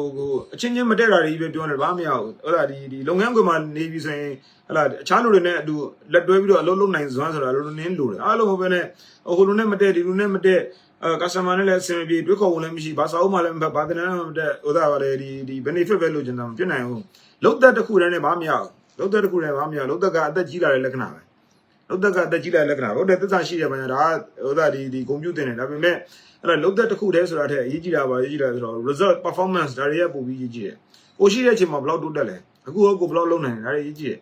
အဲ့တော့ဟလာဒီ leaders who own everything have the power to change anything နဲ့ဟလာပါဆိုတော့ extreme ownership တွေကဟလာဒီစာလေးပါဆိုတော့ဒီဖြစ်နေတဲ့ကိစ္စတွေကဒါငါတောင်းအောင်နော်ငါတောင်းအောင်ငါလုပ်ရမယ်အဲ့လိုမျိုးကျွန်တော်တို့ခံယူရတယ်လို့ချင်းရတာလုပ်ငန်းကွန်မှာ leader တွေနဲ့အဲ့လုပ်ငန်းထဲမှာပြောင်းလဲဖို့ power ရတယ်ကျွန်တော်လုပ်ငန်းထဲမှာအခုကျွန်တော် junior management နေဟလာဒီ middle management ကြာကျွန်တော်ပြောထောင်တော့တခါကျရင်လုပ်ငန်းထဲမှာစီမင်းစည်းကမ်းမကြိုက်လို့ထွက်မယ်ပြုမယ်ဘယ်ဟာမကြိုက်လို့ထွက်မယ်အဲ့လိုမလုပ်ကြနဲ့လုပ်ငန်းထဲမှာစီမင်းစည်းကမ်းမကြိုက်ရင်ပြင်ပေးမင်းတို့ပြင်အဲ့လိုဘယ်လိုပြင်ကြလဲပြော fair ဖြစ်တဲ့ဟာပြင်အောင်ပြင်အဲ့လုပ်ငန်းထဲမှာဘယ်ဟာကိုမကြိုက်ဘူးလေပြောအဲ့တော့ဒီဗာလေ fair ဖြစ်အောင်ပြင်အဲ့တော့ဒီလုပ်ငန်းလေးလုပ်လို့ရအောင်အဲ့တော့ဝန်ထမ်းတွေလည်းတက်တော့တက်ဖြစ်အောင်ပြင်အဲ့တော့ပြောချင်တဲ့သဘောကအဲ့လိုမဟုတ်ဘူးဟိုပြင်လည်းမပြင်ဘူးပြောလည်းမပြောဘူးပြင်ဖို့လည်းမကြိုးစားဘူးပြောဖို့လည်းမကြိုးစားဘူးတခြားလူတွေလည်းရှင်းပြအောင်ပြောဖို့ဆိုကျွန်တော်တို့ဘာလို့မရဘူးကျွန်တော်အသက်26နှစ်လောက်မှာအဲ့ဒီ company ကြီးတစ်ခုမှာ senior level မှာကျွန်တော်စာပြီးလုပ်ခွင့်ရတယ်တင်ယူရင်းနဲ့ပါတင်ယူရင်းနဲ့လုပ်ခွင့်ရတယ်တင်တန်းတွေတက်လာပြီးတော့တင်တန်းထဲမှာတင်လာတဲ့စာတွေနဲ့မကိုက်တဲ့ဟာတွေကျွန်တော်လူကြီးတွေစာတွေတင်ပြီးတော့ complaint တွေရေးလဲလုပ်တယ် complaint လုပ်တယ်ဆိုတာဟိုမကျင်တဲ့ကြောင်းပြောတာထက်ဒါတွေပြင်တင်တယ်ဆိုတော့အကြံပြုချက်တွေပါတောက်ချောက်တင်တယ်နောက်တင်တယ်တစ်ခါကျရင်လည်းလူကြီးတွေစုဝင်ခံလိုက်ရတာဒါပြောချင်တဲ့သဘောကိုတောင်းဝန်ယူတဲ့အချိန်မှာကိုရှိနေတဲ့အချိန်မှာဒီ organization ကိုကောင်းကျင်တယ်ဆိုတဲ့စိတ်မျိုးရှိရမယ်ကောင်းကျင်တယ်ဆိုတဲ့စိတ်မျိုးရှိရမယ်အဲ့လိုကောင်းဖို့ဆိုတာစိတ်ထင်တာတွေဟိုထင်ကြီးတွေလျှောက်ပြောနေလို့လည်းမရဘူးတော့ရေးကြည့်တာဘယ်လာမလဲကျွန်တော်တို့ landing လုပ်ရမယ် landing ဘာမှမလုပ်ဘဲနဲ့ဘာ landing မှမလုပ်ဘဲနဲ့လူလင်းသိတယ်ဆိုတာမရှိဘူးကျွန်တော်တို့မျက်စိနားနာရှာကိုစိတ်ကနေပြီးတော့ထည့်လိုက်တဲ့ဟာနဲ့ထဲထဲမှာရှိတဲ့အခန်းခွက်နဲ့အဲ့နှစ်ခုပေါင်းပြီးတော့ဓာတ်ပြုပြီးတော့ကျွန်တော်တို့ဟလာဒီ idea တွေရပြီအဲ့ဒီကနေပြီးတော့ကာယကံဝစီကံမနောကံနဲ့ပြောကြတာလေအဲ့တော့ကိုဘာမှမလေ့လာဘူးထဲကလည်းအခန်းမကောင်းဘူးဆိုရင်ဘာမှရရကြောင်းမရှိဘူးအဲ့လိုတွေရှိတယ်အဲ့တော့နောက်တစ်ပိုင်းအနေနဲ့ပါပြောနေဆိုတော့တတိယပိုင်းပါနော်ကျွန်တော်တို့ပထမပိုင်းပြောခဲ့တာအဲ့ဒါပါဆိုတော့ဒီခေါင်းဆောင်မှုထောင်ချောက်ပေါ့ခေါင်းဆောင်မှုထောင်ချောက်အကြောင်းပြောတယ်အဲ့ဒါပါဆိုတော့အတွင်းကိုကြည့်ရမှာစားအပြင်ကိုကြည့်နေရတဲ့ကိစ္စပါနောက်တစ်ခုကတော့တာဝန်ယူတာဝန်ခံမှုဒါအပိုင်းနဲ့မှာပြောတယ်အခုပိုင်း3နေနဲ့ကျွန်တော်ဘာလုပ်ရမလဲဆိုတော့ပိုင်း3နေနဲ့ခေါင်းဆောင်တွေသာအဲ့လားတာဝန်မယူကြဘူးဆိုလို့ချင်းတာဝန်ယူတာဝန်ခံမှုမရှိဘူးဆိုရင်ဘာတွေဖြစ်တယ်နံပါတ်1ပြဿနာတွေကထပ်တလဲတို့ဖြစ်နေတာပဲနော်အဲ့တော့ကိုကအပေါ်ယံပြဿနာလေးတွေစိမိတို့နဲ့အပေါ်ယံကိစ္စလေးတွေရှင်းနေတယ်အဲ့တော့အဲ့ဒါပါလေဒီယောဂလက္ခဏာကိုကုလိုက်သလိုဖြစ်မယ်ဒါပေမဲ့အတွင်းထဲမှာမပျောက်သွားတဲ့ကြောင့် the same problem တွေကထပ်တလဲပြန်လာနေလိမ့်မယ်အဲ့ဒါကြောင့်ဟိုဒါတချို့လုပ်ငန်းတွေဆိုရင်ဝန်ထမ်းများမရှိဘာလို့များမရှိလဲဆိုတော့သူတို့ဟိုဒါရှားလို့လည်းမရခန်းလို့လည်းမရဝန်ထမ်းတွေလည်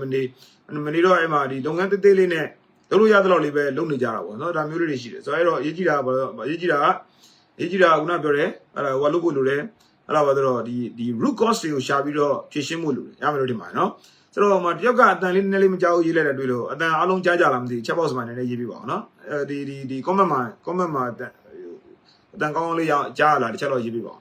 ်ဆိုတော့အဲ့တော့နံပါတ်1ကအဲ့လားဒီ leader တွေနဲ့တာဝန်ယူတာဝန်ခံမှုလို့မရှိလို့ရှိရင်ပြဿနာတွေက problem တွေကသူ့အဲ့လားဒီ repetition ထက်လဲဖြစ်နေလိမ့်မယ်အဲ့ဒါကိုကျွန်တော် use ဖို့လိုတယ်နံပါတ်2ကတော့ဘာလဲဆိုတော့ team member တွေကြားထဲမှာဟလာဒီ trust တွေပြောက်လာလိမ့်မယ် team member တွေကြားထဲမှာ trust တွေပြောက်လာလိမ့်မယ်ဘာလို့လဲဆိုတော့အရေးမကြီးတဲ့ကိစ္စတွေပဲလိုက်ပြီးတော့ရှင်းနေရတယ်အဲ့တော့တကယ်အရေးကြီးတဲ့ဟလာဒီမဟာဗျူဟာကြကြတဲ့ကိစ္စတွေမလုပ်ရဘူးဒါအဲ့ကောင်ဘာဖြစ်လဲဆိုတော့ဒီ team member တွေတယောက်နဲ့တစ်ဖွဲ့နဲ့ကြားထဲမှာလည်း trust ပြောက်မယ်ပြီးလို့ရှိရင်တော့ဟလာဒီအနာဂတ်မှာဒီ organization တွေမှာနေလို့ရှိရင်လုပ်ငန်းဆက်ပြီးတော့တိုးတက်မယ်ဆိုတဲ့မျှော်လင့်ချက်တွေပါလေသူတို့ကမရှိတော့ဘူးအဲ့တော့ leader တွေကတခြားလူတွေကိုလိုက်ပြီးတော့ blame လုပ်တယ် leader တွေကတာဝန်ယူတာဝန်ခံမှုမရှိဘူးပြီးလို့ရှိရင်ဟုတ်လားပြီးတော့ဒီ leader တွေကအဲ့ဒါဒီသူတို့ရဲ့အမှားကိုတခြားလူအမှားတွေပဲအဲ့ဒါမျိုးလုပ်ပြီးဆိုလို့ရှိရင်နောက်လိုက်တယ်သူ့နောက်ကိုမလိုက်တော့ people stop following man လူတွေသူ့နောက်ကိုမလိုက်တော့အဲ့တော့ဘာလို့လဲဆိုတော့အဲ့မှာဖြစ်လာဆိုတော့အဲ့လို leader တွေရဲ့အောက်မှာလုပ်ပြီးဆိုလို့ရှိရင် respect လေးစားမှုဆိုတာမရှိတော့ဘူး John Maxwell ရဲ့21 irrefutable laws of leadership မှာပါတယ်ဘာဖြစ်လို့လဲဆိုတော့ဟဲ့လားဒီဘယ်သူမှမဆိုလူတိုင်းကသူ့ထပ်ပို့ပြီးတော့အားကောင်းတယ်လို့ထင်တဲ့ leader ရဲ့နောက်ကိုပဲလိုက်တယ်အားကောင်းတဲ့ဆိုဘယ်နေရာတွေမှာအားကောင်းမယ်ဇာတိမှာအားကောင်းမယ်ရေချင်းမှာအားကောင်းမယ်ပြောဆိုဆက်စပ်မှုတွေမှာအားကောင်းမှုလို့ result ပြနိုင်ရမယ်အဲ့လိုမျိုးပဲနဲ့အဲ့လိုမျိုးပဲနဲ့ဟိုခုနကတော့ပြောတဲ့အဲ့ဒါဒီခုနကတော့ပြောတဲ့အဲ့ဒါတခြားလူတွေ blame လုပ်မယ်တောင်းဝန်ရှောင်မယ်အမားကိုသူများကိုအပြစ်ဖို့မယ်အဲ့လိုမျိုးဖြစ်နေ respect လေးစားမှုကကြာသွားတယ်ဒါမျိုးလေးတွေဖြစ်တယ်အဲ့တော့နံပါတ်3ကဘာလဲဆိုတော့ဒီ leadership ကဘာလဲဆိုတော့ဒီ proactive ဖြစ်ရမယ်ဆိုတော့ reactive ဖြစ်တာပေါ့နော် reactive ဖြစ်တယ်ဆိုတာအဲ့ဒါဒီဘယ်လိုကောင်းလဲဆိုတော့ဒီကိုလိုချင်တာလုပ်ငန်းတွေနဲ့ vision တခု vision တွေ goal တွေချပြီးတော့အဲ့ဒီ goal တွေဖြစ်အောင်ဖန်တီးရမယ်အစားအပြင်ပြဿနာတွေထိုင်ဖြေရှင်းနေအပြင်ပြဿနာအတွင်းပြဿနာတွေထိုင်ဖြေရှင်းနေပဲအချိန်ကုန်တာပေါ့နော်အဲ့တော့ blame ထိုင်လို့တော့ဖြစ်လေအဲ့တော့ဒီခုနကတော့ပြဿနာတွေကိုထိုင်ဖြေရှင်းနေနောက်ပြီးတော့ blame လုပ်တယ်အဲ့တော့ဘယ်လိုလဲဆိုတော့စိတ်ဖိစီးမှုတွေဖြစ်တယ် PR တွေများတယ်အဲ့တော့ဒီ business owner ပဲဖြစ်နော်သူ့ရဲ့လုပ်ငန်းနဲ့ပတ်သက်တဲ့ဟိုလုပ်ငန်းကိုဘာလို့စားခဲ့လဲပြော blame လုပ်ဖို့စားခဲ့ကျွန်တော်လုပ်ငန်းစားတယ်ကျမတို့လုပ်ငန်းစားတယ်ဘာလို့ blame လုပ်ချင်လို့အဲ့ဒါဘာမှဖြစ်မှာမဟုတ်ညီးကျင်လို့ဆိုတော့ဘာမှဖြစ်မှာမဟုတ်အဲ့တော့လုပ်ငန်းကိုမူလစားခဲ့တဲ့ passion တွေဘာတွေကပျောက်သွားပြီးတော့ဘာပဲသွားစဉ်းစားနေတော့အဲ့လုပ်ငန်းတွေမှာသေး micro management လုပ်နေတာအဲ့ဒီ micro management ကအသေးစိတ်စီမံခန့်ခွဲပြီးတော့ big picture ပျောက်သွားအဲ့ဒါဒီ तू ဘာကြောင့်ဒီဟာလုပ်ခဲ့လဲဆိုတော့မှသူမသိတော့တာမျိုးအဲ့တော့ဆုံးဖြတ်ချက်တွေဘာတွေချဖို့ဆိုလို့ရှိရင်လည်းဝန်လေးတာမျိုးအရေးကြီးတဲ့ဆုံးဖြတ်ချက်တွေဘာတွေမချနိုင် decision fatigue လို့ခေါ်တာပေါ့နော်အဲ့တော့ဆုံးဖြတ်ချက်ချဖို့အတွက်ကိုအဲ့ဒါဒီဝန်လေးတယ်ကြောက်တယ်စိုးရိမ်နေဘာ risk မှမယူချင်တော့ဘူးအဲ့မှာပြတာလဲဒီ growth က business growth ကအဲ့ဒါဒီ gas tax ဆိုတာဆက်ပြီးတော့တက်မလာတော့ပိတ်မိသွားတာပေါ့နော်အဲ့လိုမျိုးတွေဖြစ်တယ်ဒါကြောင့်အဲ့ဒါဆိုတော့ကိုကအကယ်၍မြန်ပေါ့နော်အကယ်၍မြန်ဟလာဒီတစုံတယောက်စီမှာမြန်ပြဿနာတွေရှိတယ်ဆိုလို့ရှိရင်အဲ့တော့အဲ့တစုံတယောက်ကမြန်ဟလာဒီသူ့အနေနဲ့လိုအပ်တဲ့အပြောင်းလဲတွေမလုပ်ဘူးသူ့ကြောင့်လုပ်ငန်းတွေမှာပိတ်ပင်နေတယ်ဆိုလို့ရှိရင်ကိုယ့်အနေနဲ့ဟလာဒီကိစ္စကိုရင်ဆိုင်ဖြေရှင်းမှုလုပ်တယ်အဲ့တော့ကိုကအဲ့ကိစ္စကိုရင်ဆိုင်ဖြေရှင်းမှုလည်းမရှိဘူးလုပ်ငန်းထဲမှာရှိတဲ့လူတယောက်တောင် business partner တယောက်အမွေဟလာအကြီးပိုင်းဝန်ထမ်းတယောက်သူ့ကိုပဲထိုင်ပြီးတော့အပြစ်တင်ပြီးတော့ကိုယ့်အနေနဲ့ဖြေရှင်းသင့်တာမဖြေရှင်းဘူးဆိုလို့ရှိရင်ဒါမှမဟုတ်ကျွန်တော်တို့ပြောပြခြင်းမယ်ကိုဖြစ်နေတဲ့ပြဿနာတွေမှန်သမျှဟိုဒါဒီရာသီဥတုကြောင့်အပြင်ချင်းတွေကြောင့်တောင်းမလို့ရှိရင်တခြားလူတယောက်ကြောင့်အဲ့ဒါမျိုးထိုင်ပြီးစဉ်းစားနေတဲ့အချိန်မှာဖြစ်လာတယ်ဆိုတော့ तू မပြောင်းပေးမချင်းအဲ့ဒီအချိန်တွေမပြောင်းမချင်းကျွန်တော်တို့ဘာမှလုပ်လို့မရတော့ကျွန်တော်တို့ဘာလုပ်အောင်လဲဟလာဒီလုတ်ပိုင်ခွင့်ကိုယ့်ရဲ့ power ကိုကိုယ်တိုင်ပြန်ယူဖို့လိုတယ် power ပြန်ယူဖို့လိုတယ်ဘာလို့တော့ဟုတ်တယ်ဟလာဘာလို့တော့အပြင်ချင်းတွေကလည်းကျွန်တော်တို့လွှမ်းမိုးတယ်ဟုတ်တယ်လုပ်ငန်းထဲမှာရှိတဲ့လူတွေကလွှမ်းမိုးတယ်ကိုယ့်ရဲ့ business partner တွေလွှမ်းမိုးတယ်အကုန်လုံးကတော့လွှမ်းမိုးကြတာပဲဒါပေမဲ့ကိုယ့်ရဲ့လွှမ်းမိုးမှုကလည်းတော်တော်မနှဲမနှောရှိတယ်ဆိုတာကျွန်တော်လက်ခံထားဖို့လိုတယ်အဲ့တော့ကိုယ့်ဘိုင်းကိုလုပ်ဖို့ပဲကျွန်တော်ခုနကဘိုင်းဒီဝိပဿနာရဲ့လို့လုပ်ဖြစ်တယ်လုပ်ဖြစ်တော့ကိုယ့်ဘိုင်းနဲ့လောကဘိုင်းရှိတယ်ကျွန်တော်တို့တက်နိုင်တာကိုယ့်ဘိုင်းပဲကျွန်တော်တို့အကြောင်းကျွန်တော်တို့ကိုယ်တိုင်ဖန်တီးလို့ရတဲ့အကြောင်းတရားကိုပိုင်တယ်အတိတ်ကလုပ်ခဲ့တဲ့အကြောင်းတရားတွေမပိုင်အတိတ်ကလုပ်ခဲ့တဲ့အကြောင်းတရားတွေပြန်သွားပြင်လို့မရအောင်အတိတ်ကြောင့်ကျွန်တော်တို့အခုအကျိုးတရားတွေရနေတာဖြစ်တယ်အခုအခုချိန်မှာလည်းကျွန်တော်တို့ကကိုယ်နဲ့ပတ်သက်တဲ့အကြောင်းတရားပဲကျွန်တော်တို့ပိုင်တယ်တခြားလူတွေလုပ်တဲ့အကြောင်းတရားတွေတော့မပိုင်အဲ့တော့ကိုလုံးနိုင်တဲ့အကြောင်းတရားတွေကိုဖန်တီးခြင်းအပြင်ကျွန်တော်တို့အနာဂတ်အကျိုးတရားတွေကိုတတ်နိုင်သမျှပြောင်းလဲကြတာဒါပဲကျွန်တော်တို့တတ်နိုင်တာရှိတယ်။အဲဒီခါကျတော့ဟိုလူပြည့်တယ်ဒီလူပြည့်တယ်ကိစ္စတွေကိုရက်ရမယ်။တရားခံရှာတာကိုရက်ရမယ်။လုပ်ငန်းတွေမှာ sales မတက်ရင်ရောင်းမတက်ရင်ရောင်း sales မတက်ရင် profit မတက်ရင်လူတွေမညီညွတ်ရင်စနစ်မကျရင် strategy မရှိရင်ဒီအချိန်စရာလည်းမရှိရင်complaint တွေများနေရင်တန်ရှင်းမကောင်းရင်အကုန်လုံးငါလက်ခံထားလို့ဒါတွေဖြစ်တယ်ဆိုတာကိုသိဖို့လိုတယ်။အဲ့ဒါတွေကိုပြင်ဖို့အတွက်ဆုံးဖြတ်ချက်ကိုအခုချက်ချင်းချရမယ်အခုချက်ချင်းပြင်ရမယ်ကိုတက်နိုင်တဲ့ဘက်ကရင်လို့ကိုကကြီးဆုံးလူမဟုတ်ရင်ဘယ်လိုလုပ်ကြီးဆုံးလူမဟုတ်ရင်တင်ပြမှာတင်ပြဒါတွေဖြစ်နေတယ်တင်ပြဒါတွေလုပ်တင်နေတင်ပြအဲ့တော့ကျွန်မကူညီပေးခြင်းနဲ့ကျွန်တော်ကူညီပေးခြင်းနဲ့လုပ်ငန်းရှင်မေဟိုဒါဒီအကိုမကျွန်တော်ဘာတောင်းပေးခြင်းကျွန်တော်ဘာလုပ်ပေးရတင်တဲ့လေးလာစာအုပ်ဖတ်ပတ်သက်မရှိဘူးပြောနေဟိုဒါဒီရှိတဲ့စာအုပ်ဟိုဒါပုံတုပ်ပြီးသားဖတ်နောက်ဝင် YouTube တို့ဘာလို့မှာ free talk တွေပါရှိတယ်ကျွန်တော်ရဲ့breakthrough publishing house application ရှိတယ် BPH library ဆိုတာ BPH library ဆိုတာအဲ့မှာကျွန်တော်တို့ audio book လေးကျွန်တော်တို့နှစ်ခုလောက်ပေးထားတယ်နားထောင်ပြီးတော့သုံးချက်တိုးတက်လာရဲဆိုရင်တင်လာတဲ့ပြောချင်တဲ့ဘောကလုံးမရတွေပဲထိုင်ပြောပြီးတော့ဒီ victim တယောက်နေတဲ့ချိန်ကုန်ခံတာကိုဘွားကနှမျောစရာကောင်းဆိုဒါလေးတွေစဉ်းစားဖို့ပါ so အဲ့တော့ကျွန်တော်ဘာပြောချင်လဲဆိုတော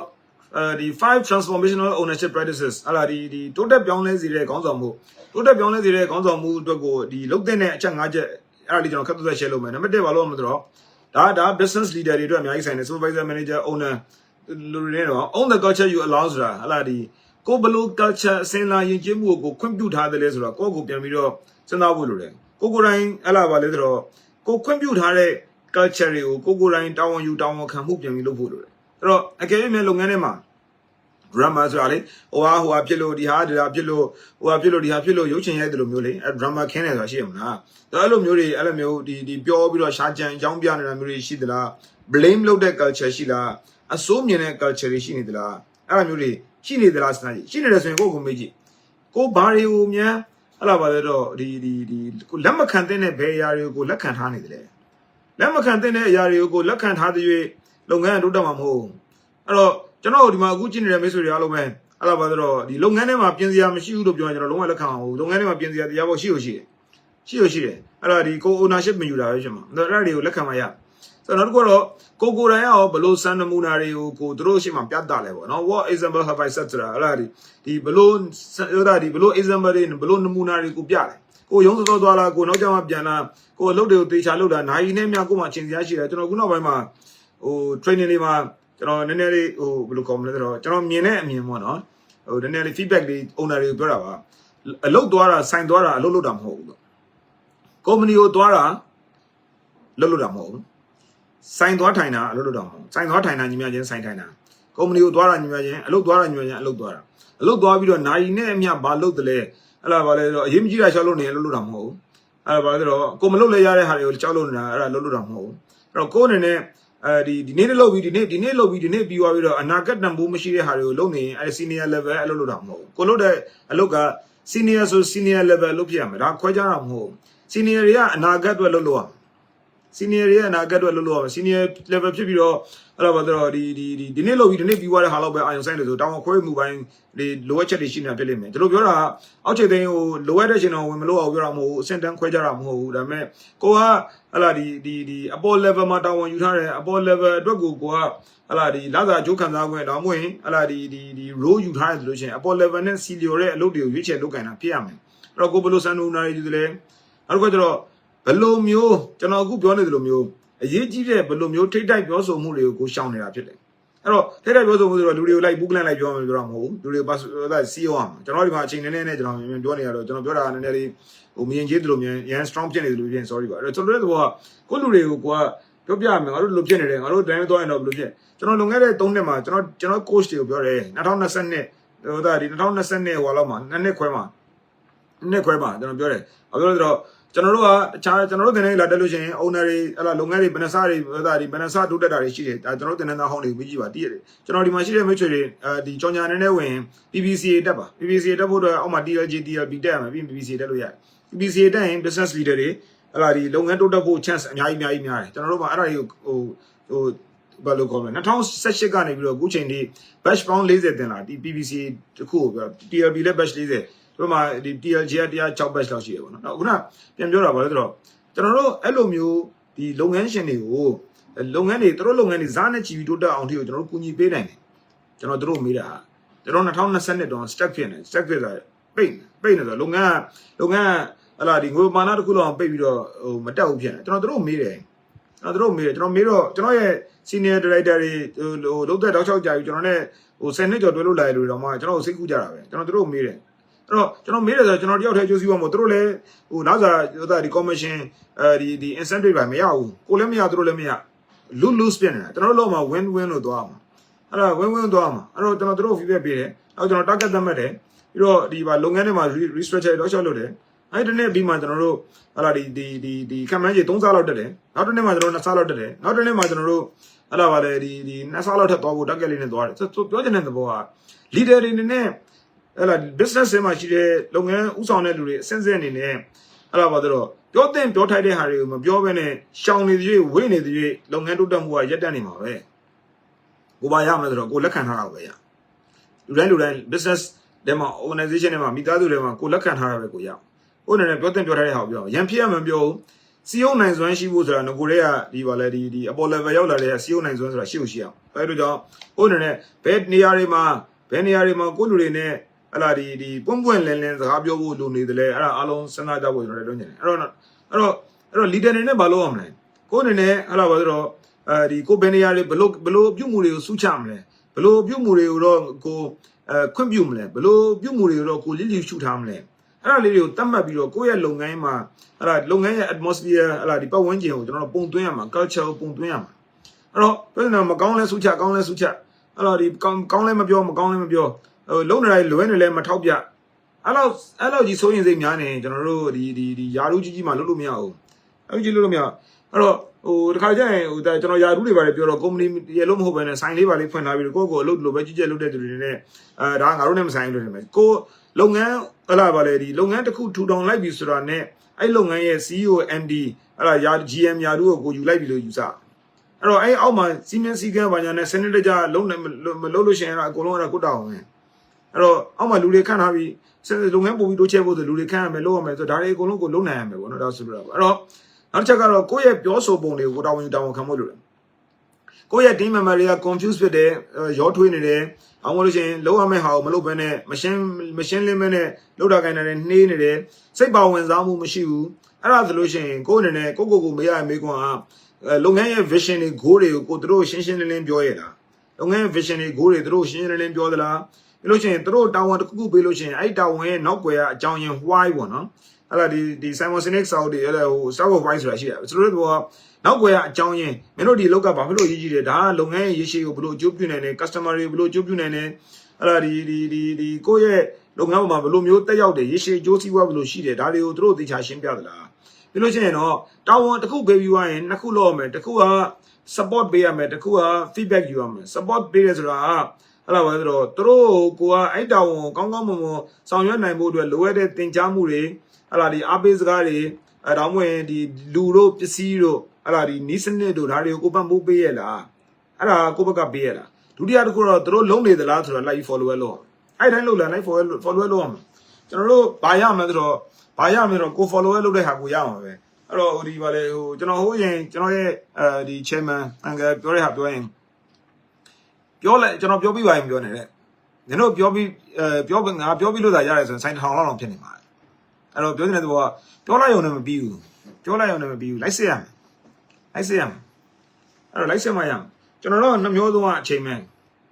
Oh, no, you're a chairman. GJ, you're a more, no, you're a chairman. Although a chain at the pian. A chain at the pian. Oh, the net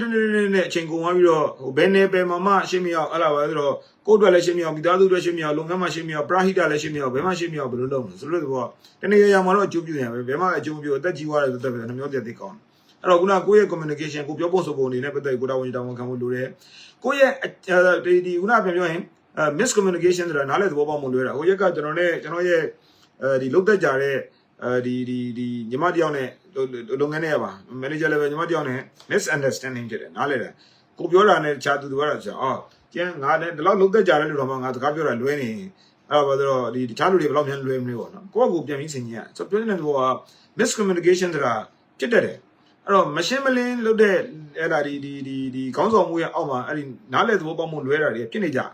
Daria, Ludim of chitted to our city. So, Ludim account of your mesa. Copiora ne do not let over to Yella. To Piorane, could not let over to Yella. I really to know this Yen Sansiam. And not Jaga. Go yet a chain iron Samu, down when you down Camudu. A chain down, chain iron Samu. Hello, hello, Unashima, Yondora Luludamo, Sandora Luludamo. Hello, the children social media, the Lulu, the digital marketing, the Mari, online shopping, Mari, online shopping, all that, the line don't illusion, go. Oh, Lolo the looting on him. Line don't need you go balloon the Lama, Lulu Dalamuda goes and down. Oh, I do not. The go, general time management, attention management on the one, focus management law. Go in a go about one Simon. Go, I'm second outside and you are saying that. I'll go in there. A gay man go, which am I 2 boon there, Amologene, Baladi, I was Simon, Pian Jane, lower Naivian, and other than Coco Megon Dogu in America. Go in there. Strategy net low la the homologation agency net low agency Yibo who are Lavio and Diana I don't know the homologation and Naga Simon gain at Lulun. Naga Simon gain at Lulum, General who Benajino below the Wopam, Yoda, Chole the Wopam, Chole, Nadia can't come. Oh, that little log is an Lumia, and Naga Simon gain a logo Lumayam. So the watch, General Gucha chain, oh, J. do Guya Lumia, General good events I go to these Alumia. I don't know, none of these Aluya would have good events I am. It will be a Aladi Blue Comne. You don't change my Cindy, you don't need to do time. In that Genoma, Alavale, the road, Lugia, Alavale, in a they do me out, you know. I president now, no longer feel like Harry, which is my side, you are lonely. ဒီပြိုင်ထဲမှာရေတိုဟုတ်လားပါတယ်ဒီ sales လေးရှိနေအောင်ရေတိုလုပ်ငန်းလက်ပတ်မှုမရက်တော့အောင်ဝန်ထမ်းလာဆိုပေးနိုင်အောင်အဆင်ပြေအောင်ဒီလိုမျိုးလုပ်နေရမယ်အဲ့ဒါမှအဲ့လိုမျိုးတွားလို့ချင်းအချိန်တစ်ခုမှဝေါ်ဆိုပြေလဲပေါ့အဲ့လိုမျိုးပဲနဲ့အဲ့ဒီရေတိုကိစ္စဒါပဲရှင်းတာပါဆို hamster ကြွက်ကလေးတွေမှာဗာလဲကန်ထဲမှာသူတို့ထားတဲ့ဟိုသားဒီတောင်ကန်လေးတွေမှာပြေးနေတယ်လို့ပဲပြေးတယ်ပျော်ပြီးပြေးနေပဲမရအောင်ချို့တယ်လှုပ်တာအဲ့တိုင်းပဲချို့တယ်လှုပ်အဲ့တိုင်းပဲပြေးတာပြေးနေပဲမရပြေးသူတို့အလုပ်များတယ်သူပဲဘယ်မှသာမရဘူးအဲ့တော့ပြောနေတာတော့ကိုယ်အနေနဲ့ strategy နဲ့လှုပ်မှာ agency နဲ့လှုပ်မှာနှစ်ခုတည်းတစ်ခုပဲကျွန်တော်တော့ strategy နဲ့လှုပ်စေချင်တယ်ပြီးလို့ရှိရင်ကိုယ်အနေနဲ့ am I saying yes to too many things ကိုယ်အနေနဲ့ကိစ္စပေါင်းများစွာကို yes ပြောနေတာအကုန် yes ပြောလို့မရဘူးအရေးကြီးတဲ့အရာတွေကို yes ပြောဖို့အတွက်အရေးမကြီးတဲ့အရာတွေ no လို့ပြောဖို့အတွက်တခါကျရင် opportunity တွေအများဆုံးက opportunity တွေအများကြီးလာအကုန်လုံးလို့မရဘူးအဲ့တော့ကျွန်တော်ဆိုလို့ချင်တာပဲဒါပေမဲ့ကိုယ်မှာအတွင်းထဲမှာလုံလောက်တဲ့ talent depth ဆိုတာလေဒီလုံလောက်တဲ့ရည်ချင်းရှိတဲ့လူတွေမရှိရင်အဲ့တော့ဒါမှမဟုတ်လို့ရှိရင်အဲ့တော့ကိုယ့်ရဲ့အချိန်ကဘယ်လိုမလုပ်ရင်ဟို market အနေထားမလုပ်ရင်ကို budget မရှိရင်ဟိုမရှိရင်လုပ်လို့မရအောင်ကိုဘယ်ဟာလုပ်မှာလဲများလုပ်တာများလုပ်တိုင်းကောင်းတော့မဟုတ်ဟဲ့လားနည်းနည်းကိုများလုပ်လို့ရှိရင်များရမယ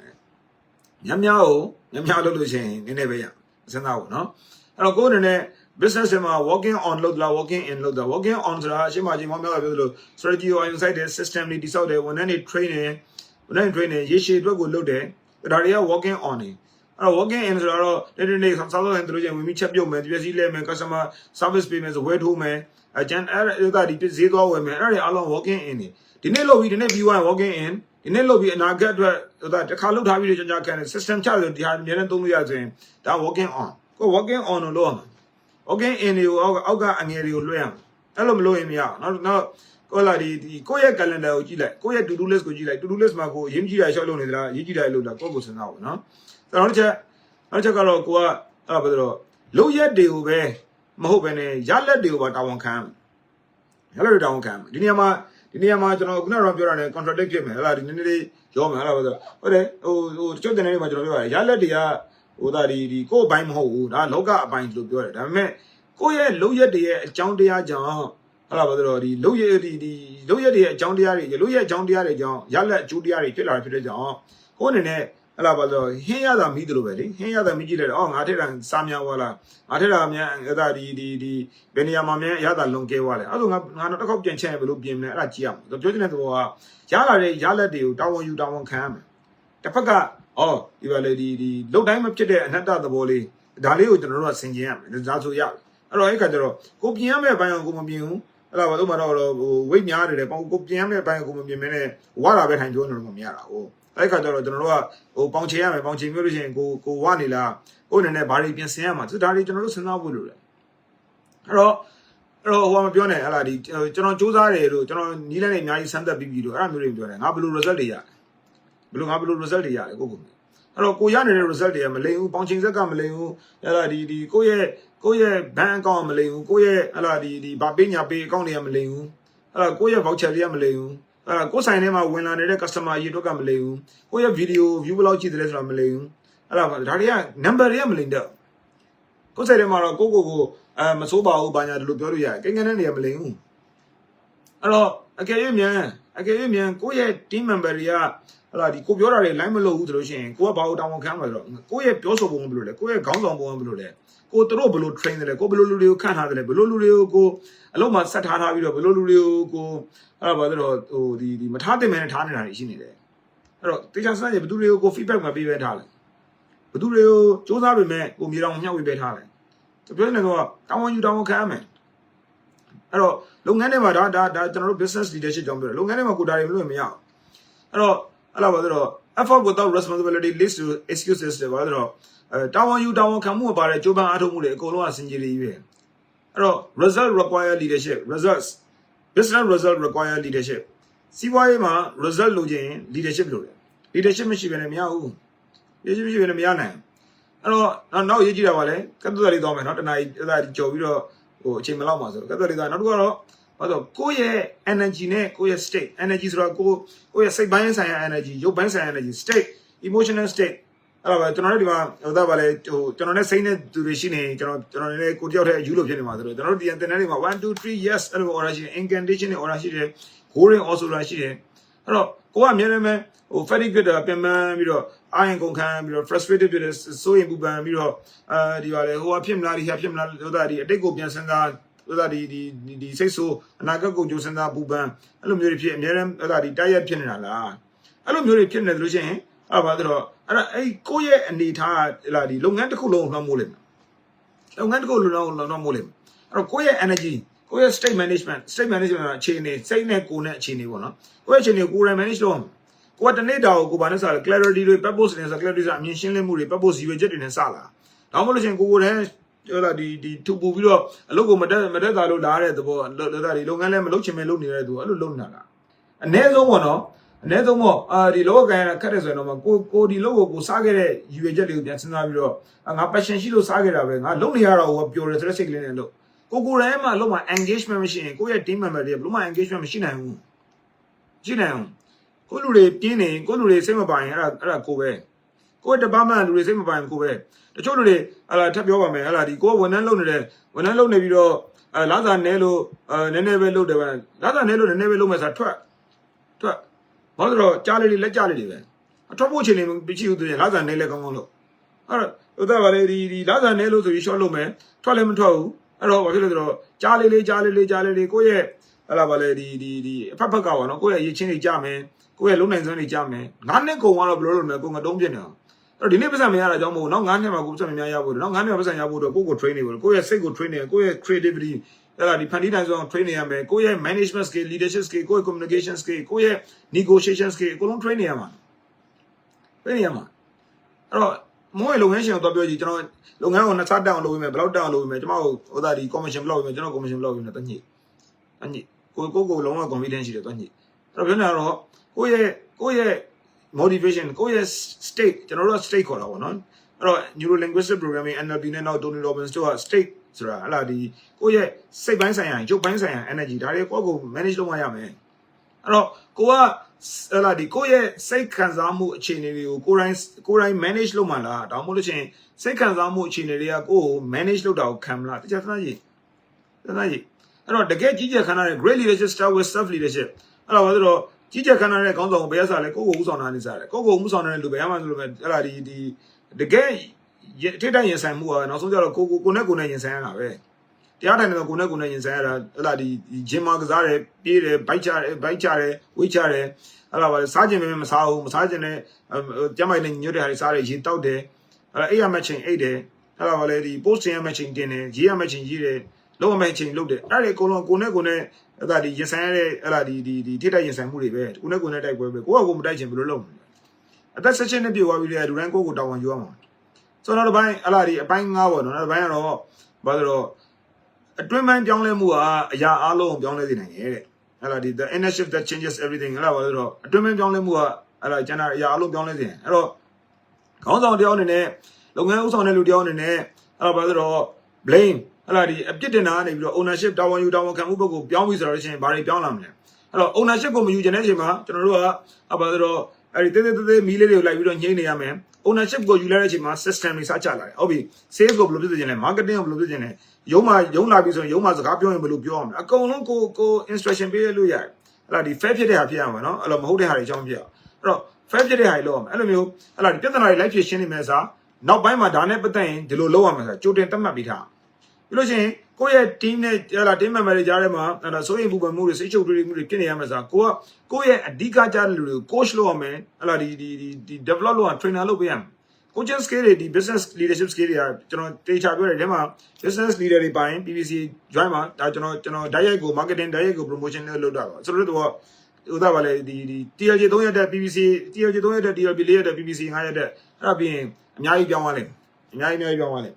အဲ့တော့နောက်တစ်ခုတော့ဟို scatter priority ဆိုတာအဲ့ဒါပဲဆိုတော့ဦးစားပေးမှုတွေအများများနာဟိုကလည်းလုပ်ချင်ဒီဟာလည်းလုပ်ချင်ဟိုကလည်းလုပ်ချင်ဒီဟာလည်းလုပ်ချင်ကျွန်တော်တချို့အရာတွေကိုတေချာဖို့ရနိုင်တယ်ဒါပေမဲ့အရာအလုံးတော့မရနိုင်ကိုဘယ်ဟာတွေယူနေဘယ်ဟာတွေလုပ်နေဆုံးဖြတ်ရမယ်အဲ့ live ဆိုတာ choice ပဲ B နဲ့ D နဲ့ B ရ but D ရ that အဲ့လေမှာ C ရှိတယ် D C D မှာ B ရ but ဝေးပွားတယ် D ရ that တည်တယ်ဒါထဲမှာ C ရ choice ဘာလုပ်မလဲဘာမလုပ်ဘူးလဲ choice ရွေးချယ်ရအကုန်ရှောက်လို့မရဘူးအဲ့တော့အဲ့ဒါဒီ leadership ownership အဲ့ဒါဒီ ownership မရှိတဲ့ပဲရှိရဲခေါင်းဆောင်တဲ့ခါမှာအကုန်ရှောက်လို့အဲ့တော့ ownership ရှိသွားပြီဆိုရင်ရွေးချယ်ပြီးတော့လုပ်တာ focus execution ဆိုတာအဲ့ဒါရွေးချယ်ပြီးလုပ်ရတယ်အဲ့တော့ အဲ့လားဒီ owner ကိုယ်တိုင်နော် leader ကိုယ်တိုင်က ownership ကိုမြူတောင်းခံမှုမရှိတဲ့အချိန်မှာ team member တွေကအဲ့လားဒီ trust မရှိဘူးဖြစ်မယ်ဟုတ်လားဒီ ownership ကိုစပြီးယူတာနဲ့ပါဆိုတော့ကိုယ့်ရဲ့ဩဇာညောင်းကိုမြင့်တက်လာပြီဘာလို့သူတို့ကိုယ့်ရဲ့ character ကိုယုံလို့ရတယ်ကိုယ့်ရဲ့အရေးချင်းကိုယုံလို့ရတယ်ကိုယ့်ရဲ့ပြောဆိုဆက်သွယ်မှုကိုယုံလို့ရတယ်အဲ့ဆိုရင်သူတို့ကိုယ်နဲ့လှုပ်ချင်တာလဲနောက်ပါရှိတယ်အဲ့လားဒီကိုကမိကိုအားထားလို့ရတဲ့ dependency ဆိုတာကိုကမိကိုအားထားလို့ရတဲ့လူတွေဖြစ်လာတယ်အဲ့လားဘာလို့တော့ဒီ sorry ကျွန်တော်ခုနကပြောတယ်တခုပါပြောနေတယ်ဆိုတော့ဒီကဲရွေးမယ်ကိုကတာဝန်ယူတာဝန်ခံမှုမရှိတဲ့အချိန်မှာလူတွေကိုလိုက်အားကိုးနေရတယ်လူတွေလိုက်အားကိုးနေရဟိုတာပါလေအပြင်လူတွေအားကိုးတော့အပြင်ချင်းတွေဟိုရာသီဥတုကောင်းကိုတိုင်းဆူတောင်းနေရအဲ့တော့ဟိုတာပြဿနာတွေမရှိဖို့အဲ့ဒါမှမဟုတ်လို့ရှိရင်ဒီပါလေဒီဟိုဖြစ်ဖို့ဒီဟန်ပြုတ်တောင်းတယ်အဲ့တော့လုံးဝမှာဘာလို့မလဲကိုလုတ်ပိုင်ခွင့် empowerment ပေးရမှာဆိုလို့တော့ဒီနေ့အစားပြီးဆုံးဖြတ်ဖို့ကရောင်းတက်ဖို့အမျက်တက်ဖို့ကိုယ်ဝန်ထမ်းတွေလူကောင်းတွေရဖို့လူကောင်းတွေမထွက်ဖို့လူတွေတင်းမြတ်ဖို့အဲ့ဒါတွေအကုန်လုံးကငါတောင်းအောင်ပဲလက်ရှိဖြစ်နေတာတွေအကုန်လုံးကငါလက်ခံထားလို့ဖြစ်နေတယ်ငါသာလက်မခံထားလို့ဆိုရင်အခြေအနေတွေအားလုံးပြောင်းတော့မှာပဲအဲ့လိုမျိုးကိုခံယူပြီးတော့တစ်ခုချင်းစရှင်းသွားတာနဲ့အခုကနေ6လနဲ့ဒါမဲ့တစ်နှစ်ခွဲတင်မှာလုပ်ငန်းအခြေအနေတိကျပြောင်းသွားတယ်ချက်ချင်းမရဘူးမနေ့ကမရဘူးဒီဘက်ကမရဘူးနောက်တစ်ပတ်မရဘူးနောက်တစ်လမရအဲ့လောက်မမြင်လောကဒီထိုက်တဲ့အခြေအနေတစ်ခုယူအောင်ထိုက်တဲ့အခြေအနေတစ်ခုယူတော့ရင်6လတစ်နှစ်ခွဲမှာတိကျပြောင်းသွားတယ်အဲ့တော့အဲ့လိုပါဆိုတော့ဒီလိုက်ပြီးတော့မိခိုနေရတာနဲ့ဆိုလို့ရှိရင်လုတ်ပိုင်ခွင့်ကိုကိုတိုင်းကိုပြန်ပေးဖို့လို့အဲ့တော့ကျွန်တော်စဉ်းစားဖို့ကကျွန်တော်တို့ perfect ဖြစ်ဖို့မစဉ်းစားနဲ့ပြီးနှလုံးပြောမယ်ပြီးတစ်လုံးက perfect ကျွန်တော်တို့ကမှာ perfect ကိုမကြည့်နဲ့ကျွန်တော်တို့ကလောကမှာ progress ကိုကြည့် progress တိုးတက်မှုကိုကြည့်အဲ့တော့ကျွန်တော်တို့ perfect လည်းမရဘူး permanent လည်းမရဘူး progress ပဲရ progress ကတိုးတက်မှု permanent မရဘူးအရာအလုံးက impermanence ပဲအရာအလုံးမမြဲဘူးပဲကိုမကောင်းဖြစ်နေတယ်မကောင်းတဲ့ဟာတွေလည်းမြဲမယ်လို့မဆိုလို့ပိုဆိုးလာနိုင်တယ်ပြန်ကောင်းလာနိုင်တယ်အဲ့တော့ကိုကောင်းအောင်လုပ်လို့လည်းကောင်းတာတွေအများကြီးကောင်းနေအောင်မဟုတ်အဲ့ဒါပဲကိုယ်နဲ့ကောင်းတာကိုဆက်ပြီးထိန်းသိမ်းနိုင်ဖို့ဆက်ပြီးကြိုးစားနေဖို့လိုတယ် so it is about becoming responsible ကိုများပြော I am responsible ပဲတခုဖြစ်ရင်ဒါငါတောင်းအောင်ကိုရှင်းရမယ်ကိုအပေါ် level ရောက်လာတဲ့နေမျိုးလက်ညှိုးထိုးပိုင်ခွင့်ဆုံးရှုံးတယ်လက်ညှိုးထိုးနဲ့တောင်းဝန်ယူတောင်းဝန်ခံအဲ့ဒါအရာအလုံးပြောင်းလဲတယ် so အဲ့တော့နောက်ဆုံးအပိုင်းလေးနည်းနည်းပြောရင်အဲ့ဒါဒီအပိုင်း6နောက်တစ်ခုကဘာလဲဆိုတော့ business impact of inner leadership growth ဆိုတာအဲ့ဒါဘာလဲဆိုတော့လုပ်ငန်းဒီအတွင်းပိုင်းမှာခေါင်းဆောင်မှုအရေးချင်းတိုးတက်လာပြီဆိုရင် business မှာဘယ်လိုမျိုးရလာအဲ့ဒါဒီ leader တွေကအဆင့်ဆုံး leader တွေနော် owner manager supervisor အဲ့လိုတွေအားလုံးက ownership ကိုယူရတာဝန်ယူတာဝန်ခံမှုကိုရှိပြီဆိုလို့ရှိရင်ဘာဖြစ်လဲ business မှာ measurable result တွေရလာနေတယ် measurable result ဆိုတာညင်တာထင်သာရှိတဲ့အဲ့ဒါဒီတိုးတက်မှုတွေပြောတာ number 1 clarity improve အဲ့ဒါဒီအမြင်ရှင်းလင်းမှုတွေရလာမယ်လုပ်ငန်းထဲမှာရှိတဲ့လူတွေအားလုံးကအားလုံးလုပ်ငန်းဘယ်ကိုရောက်နေတယ်ဘယ်ကိုသွားမယ်ဘယ်လိုသွားမယ်အဲ့ဒါတွေအကုန်လုံးကိုရှင်းတယ်အဲ့တော့ဘယ်ဟာအရေးကြီးတယ်အဲ့တော့ငါတို့အဓိကလုပ်ရမယ့်ဟာဘယ်ဟာအဲ့ဒါတွေအားလုံးကိုကျွန်တော်တို့တရားရှင်းရမယ်အဲ့တော့ဘာဖြစ်လဲဆိုတော့အဲ့ဒါဒီကိုယ့်ဘိုင်းနဲ့ကိုပေါ့နော်အဲ့တော့လုပ်ငန်းတစ်ခုလုံးကဒီကိုသွားမယ်အဲ့တော့ငါတို့အဲ့ဒါဗာလေဒီဟိုကျွန်တော်တို့ငယ်တော့ရှင်းအောင်စစ်ကားလေးကြည့်တယ်လို့တကားပေါက်လေးပေါက်ရှိတယ်ဘယ်သူကဘယ်ပေါက်ကိုကြည့်ပေးရမယ်ဘယ်သူကဘယ်ဘိုင်းကန်ပေးရမယ်အဲ့မှာ accountability rights ဆိုတာတာဝန်ယူတာဝန်ခံမှုတွေနေရာတိုင်းမှာတိုးတက်လာလိမ့်မယ်အဲ့တော့လိုက်ပြီးတော့ blame လုပ်တဲ့ culture blame လုပ်တဲ့အစဉ်လာရင်ရေးမှုကဖြည်းဖြည်းကြာလာရေးများမိနိုင်တယ်အဲ့တော့ကျွန်တော်တို့လူတရားရှင်ဂျောင်းမတ်ဆိုပြောတဲ့ဟာပြောရင်လူတရားရှင်ဟိုဒါ25 50 25ခွဲတဲ့25 50 25အပေါ်ဆုံး25ကိုစစခံလိုက်မယ်အလဲက50ဟိုလိုဒီလိုနောက်ဆုံး25ကိုပါပြောနားထောင်မဲ့လူတွေမဟုတ်အဲ့တော့ကျွန်တော်တို့အောက်ဆုံး25ကိုယူဆိုင်ဖို့မဟုတ်အပေါ်ဆုံး25ကိုတောင်းပြီးအောင် train ပြီးရင်အလဲက50ထဲမှာကိုပဲပါတဲ့လူများလာအောင်လုပ်ရမယ်ပြောမယ်နော်25 50 25အပေါ်ဆုံး25ကဟလာဒီကိုစကားထိုက်လျောက်နားထောင်နေတာအဲ့ဒါအောက်ဆုံး25ကလုံးဝနားထောင်မဟုတ်ကျွန်တော်တို့ကအပေါ်ဆုံး25ကိုလုံးဝအမာခံဖြစ်အောင်လုပ်ပြီးတော့အလဲ50ကိုပဲပါအောင်လုပ်တာများပြီဆိုရင်အဲ့လိုငယ်တိုးတက်ပြီပဲဒါပဲအဲ့ဒါအရင်ချုပ်ထွေးအောင်မလုပ်နဲ့အဲ့တော့ကျွန်တော်တို့ဘာလုပ်ရမလဲခုနပြောတဲ့အဲ့ဒါ blame culture တွေပြောင်းအောင်လုပ်ရမယ် engagement ဟလာဒီသူတို့လုပ်ငန်းစိတ်ဝင်စားသူတို့အနေနဲ့လုပ်ငန်းရဲ့အနာဂတ် vision စိတ်ဝင်စား mission စိတ်ဝင်စားမယ် strategy စိတ်ဝင်စားမယ်သူတို့ကိုပြောနေရမယ်အဲ့ထဲမှာသူတို့ရဲ့ benefit တွေသူတို့ရဲ့အကျိုးစီးပွားတွေလည်းပြောနေရဒါဆိုရင်သူတို့ engagement အဲ့ဒါတက်လာလိမ့်မယ်အဲ့တော့ကျွန်တော် team member တွေကိုကျွန်တော်ဟိုဒါဒီလလည်းအဲ့လိုမျိုးပေါ့နော်သူတို့ဘယ်လိုပို့ပေးနိုင်မလဲစဉ်းစားတယ်နောက်လည်းဟလာဒီဘယ်ဘက်ကနေတိုင်တက်တယ်လို့ဘယ်လိုပေးနိုင်မလဲဒါတွေနီးပြောစဉ်းစားတယ်အဲ့တော့ leader တွေကဟလာဒီဂတိကဝတ်တွေနဲ့ပတ်သက်လာလို့ရှိရင်ကိုဟလာဒီ leader အစစ်စစ်ရပါနော် role model လုပ်ပြအဲ့တော့ခုနကတော့ပြောတယ်ဟလာဒီခုနကပြောတာဝန်ယူတာဝန်ခံကြပြီဆိုရင်ဒါတွေကအလိုလိုနင်းလိုက်ပြီးပါလာအဲ့တော့ performance တွေလွတ်လာမှာအဲ့ဒါဒီလူတစ်ယောက်ချင်း performance team တစ်ခုချင်း performance department တစ်ခုချင်း performance နောက်ဆုံး business unit တစ်ခုချင်း performance နောက်ဆုံးခုနကတော့ပြောတယ်ဟလာဒီပြောတာဘယ်လိုခေါ်မလဲ company တစ်ခုလုံးပေါ့နော် company တစ်ခုလုံး performance ဒါတွေအကုန်လုံးလိုက်ပြီးလွတ်တက်လာတယ်အဲ့တော့ဘာကောင်းမလဲဆိုတော့အခု စိတ်ဖိစီးမှုများနေတဲ့ဟာတွေကရော့ကျလာပြီးတော့ဘာဖြစ်လဲ control ပေါ့နော်ကိုလုံငန်းကထိုက်တဲ့ control လေးရှိလာတယ်တာဝန်ယူတာဝန်ခံလာတယ်လိုအပ်လာလို့ရှိရင်လည်းထိုက်တဲ့ပြောင်းလဲမှုတွေလုပ်မယ်ဆိုတော့ဒါမျိုးလေးတွေဒီနားလည်လာတာပေါ့နော်အဲ့တော့ကိုအနေနဲ့ကိုရန်ရဲ့တွေးခေါ်ပြောဆိုလုတ်ကင်မှုကိုမပြောင်းမချင်းတင်းကိုပြောင်းလို့မရကိုရန်ရဲ့ဇယိုက်လက္ခဏာအမူကျင့်ကိုမပြောင်းမချင်း culture ပြောင်းလို့မရ culture အစဉ်လာရင်ချင်းမှုပြောင်းလို့မရ culture အစဉ်လာရင်ချင်းမှုက CEO ကနေစတယ် culture အစဉ်လာရင်ချင်းမှုက owner ကနေစတယ်အဲ့တော့လုပ်ငန်းတစ်ခုလက်ထွက်နေတာက owner ရဲ့ပြဿနာ owner ပြင်မရအဲ့တော့ကျွန်တော်အပိုင်း6ခုပြောခဲ့တယ်အမြင်ပြန်ပြောရင်တခုကဟလာဒီ medical leadership trap ကခေါင်းစဉ်ပေါ့နော်ဒီ seminar ရဲ့ခေါင်းစဉ်ကကိုယ်ကပဲပြဿနာကိုယ်ကပဲဖြေအဲ့တော့ကိုယ်ကပြဿနာကိုယ်ကပဲဖြေအဲ့တော့ဘာလို့ဆိုတော့ဒီ business leadership ကဘယ်အစားလဲဆိုတော့ဟလာဒီအတွင်းပိုင်းမှာတာဝန်ယူတာဝန်ခံမှုရှိခြင်းကနေစတယ်အတွင်းပိုင်းဆိုတာ owner မှာနော်အဲ့ဒါရှိခြင်းကနေပြတယ်အဲ့တော့နံပါတ်1ကပဲဆိုတော့ခေါင်းဆောင်မှုနဲ့ပတ်သက်တဲ့လွဲမာတဲ့ထောင်ချောက်ကပါလဲဆိုတော့ဟလာဒီအတွင်းကိုကြည့်ရမှာဆိုအပြင်ကိုချောက်ကြည့်နေတာအဲ့ဒါပြဿနာဒုတိယချက်ကဟလာဒီတကယ်ဟိုတာဝန်ယူတာဝန်ခံတဲ့ mindset ကဘယ်လိုလဲကျွန်တော်အဲ့ဒါပြောရတယ်နံပါတ်3ကတော့ခေါင်းဆောင်တွေတာဝန်ယူတာဝန်ခံမှုရှောင်ရှားတဲ့အချိန်မှာပြဿနာတက်လဲကျွန်တော်ပြပြတယ်ဆိုတော့ပြီးတော့ဟလာဒီ transformational ownership ပေါ့နော်တကယ်တိုးတက်ပြောင်းလဲစေတဲ့တာဝန်ယူတာဝန်ခံတဲ့ဥဆောင်မှုရဲ့ဟလာဒီအလေးကျင့်တွေအဲ့ဒါဒီကျွန်တော်ပြောရတယ်ဟလာဒီကိုဖန်တီးတဲ့ culture ကိုဟလာဒီကိုယ်တိုင်တာဝန်ယူတာဝန်ခံရမယ်ကိုယ့်ရဲ့ပြောဆိုမှုတာဝန်ခံရမယ်ကိုယ့်ရဲ့အခြေအနေအာရုံစိုက်မှုတွေတာဝန်ယူတာဝန်ခံရမယ်ကိုယ့်ရဲ့စူးစမ်းအားထုတ်မှုတွေမကဘဲနဲ့ရလက်တွေပါတာမျိုးတောင်းခံရမယ်ကိုယ့်ရဲ့ energy ကိုအာယုံဆိုင်မှုဒီကိုယ့်ရဲ့ energy နဲ့ state ပေါ့နော်အဲ့တော့တောင်းခံဘာလို့အကုန်လုံးကဟလာပဲကိုယ်စီကနေပြီးတော့ကူးဆက်သွားမှာအဲ့တော့ဟလာဒီအပိုင်းကတော့အတွင်းပိုင်းပြောင်းလဲမှုကဟလာဒီအပြင်ပိုင်းကိုပြောင်းလဲစေတဲ့အကြောင်းဘယ်လိုပြောင်းလဲစေနိုင်လဲနောက်တစ်ခုကတော့စီးပွားရေးဘက်မှာရော leadership group ဖြစ်လာတဲ့အချိန်ဘာတွေပြောခုနပြောတဲ့အမြင်ရှင်းလင်းမှုတွေတက်လာမယ်တောင်း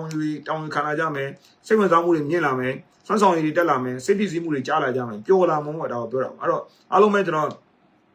လာပါလေဒီညီကုန်းပိုင်းကိုလည်းပြောပါမယ်ညီကုန်းပိုင်းပြောရင်တော့မိကုန်းလေးတချို့မေးချင်တယ်အားလုံးကိုယ့်ကိုစဉ်းစားပါနော်ကိုယ့်ရဲ့ team မှာကိုယ့်ရဲ့ business မှာထက်လဲဖြစ်နေတဲ့ပြဿနာတွေကပါတယ်ဟလာဒီကိုယ့်လုပ်ငန်းထဲမှာရှိတဲ့ဘလို့ထက်လဲဖြစ်နေတဲ့ပြဿနာတွေမှာကိုပို့ပြီးတော့တာဝန်ယူတာဝန်ခံမှုလိုနေလဲကိုယ့်ကိုစဉ်းစားကြည့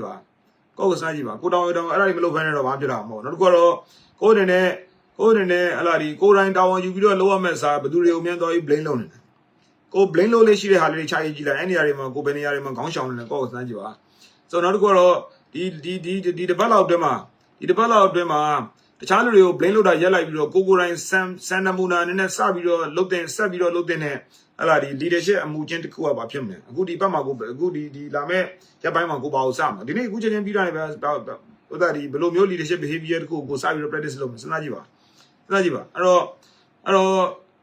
သုံးခုပေါ့နော်ကိုလုပ်ငန်းမှာထက်လဲဖြစ်နေတဲ့ပြဿနာတွေကဘာလဲကိုတောင်းဝန်ယူတောင်းဝန်ခံမှုလိုအပ်နေတဲ့ထက်လဲဖြစ်နေတဲ့ပြဿနာတွေကဘာလဲကိုအနေနဲ့အဲ့ဒါဆိုတော့ကိုယ့်အကို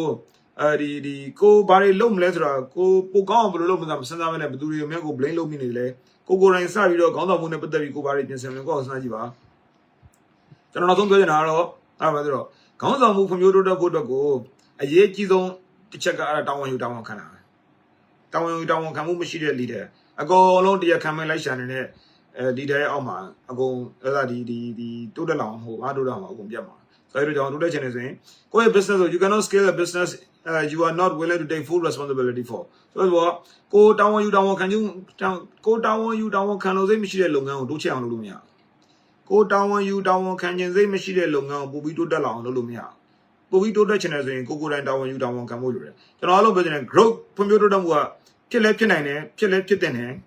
ဖြစ်အောင်လုပ်လို့လည်းရတယ်ကိုပြင်ဖို့ပဲလိုတာနီးလန်းရှာရမယ်နီးလန်းရှာအဲ့ဒီမှာအဲ့တော့ you cannot grow a team you haven't learned to lead with ownership and clarity ဟလာဒီကိုယ်တိုင်မှတာဝန်ယူတာဝန်ခံစိတ်မရှိဘူးကိုယ်တိုင်မှအမြင်ရှင်းလင်းမှုမရှိဘူးဆိုရင်ဟလာဒီ team တစ်ခုကိုထိထိရောက်ဥဆောင်လို့ရအောင်မဟုတ်ဘူးစတိရောက်ဥဆောင်လို့ရအောင်မဟုတ်ကိုယ်တိုင်မှကိုဥမဆောင်လို့လို့ချင်းကိုယ့်ရဲ့ team ကိုယ့်ရဲ့ business ကိုယ့်ရဲ့ company ကိုဥဆောင်လို့ရအောင်မဟုတ်ကျွန်တော်ဘာလို့လဲအပြည့်အဝတာဝန်ခံဖို့လိုတယ်ကိုနဲ့လုပ်ငန်းရှင်တွေအပြည့်အဝသိဖို့လိုတယ်အပြည့်အဝဂတိပြုဖို့လိုတယ်ကျွန်တော်ပြရမယ်ကျွန်တော်တို့လောကကိုင်းရတာခက်တဲ့အနေထားတွေရှိတယ်တခါတလေကိုလုံရင်ကိုင်းရတဲ့နည်းနည်းအဆင်မပြေလို့ရှိရင်ဟိုနည်းနည်းပွား delay ဖြစ်မှာဟော delay ပြကျွန်တော်ပြရမယ်အများနဲ့ရောင်းအားကြီးပဲမဟုတ်အဲ့တော့ဟိုကျင်ကြောင်းရင်းဘာညာတစ်ခုကြောင့်ရောင်းအားကြဆိုဥမာငလင်ကိစ္စဖြစ်တယ်တစ်ခုဖြစ်တယ်နောက်ကြတယ်အဲ့အတွင်းအဲ့အချိန်လေးမှာလုပ်ငန်းအတွင်းမှာအတွင်းပိုင်းပြုပြင်ပြောင်းလဲရေးလို့ဟောဝန်ထမ်းတွေ trainer စနစ်ချတာတခြားဘာလုပ်ရတယ်လို့ new product ဒီ research လုပ်တာလို့ပေါ့ဆိုတော့ပြောနေတဲ့သူကလုပ်လို့ရတာတွေကိုဟိုချာကြံပြီးလုပ်နေရမှာပြောတာဗာလေဟိုအဆင်မပြေတာကြီးပဲပြောနေအောင်မဟုတ် ကျွန်တော်မြင်ပြောရင်တော့ဟိုအရာအလုံးစင်ပြေနေတယ်ဆိုတဲ့အချိန်ရှာဖို့တော်တော်ခက်လိမ့်မယ်တော်တော်ခက်လိမ့်အဲ့တော့ခေါင်းစဉ်လေးပြန်ပြောရင် you are the problem you are also the solution နော်ကိုကပြဿနာကိုကအဖြေကိုကပဲပြဿနာကိုကအဖြေတောင်းယူပါ own that လားတောင်းယူ ownership ကိုအဲ့တော့ဟို blame လို့ဒီ blame လို့ဟိုဟာလေးလိုက်ရှာနေတယ်အသက်ပြည့်နေပြီthe door to breakthrough leadership streams wide open နဲ့ဘာလို့တော့ breakthrough leadership ဆိုတာလုပ်ငန်းကိုအကြီးအကျယ်ထိုးဖောက်အောင်မြင်လုပ်နိုင်တာက breakthrough ခေါ်တာပေါ့နော်ထိုးဖေ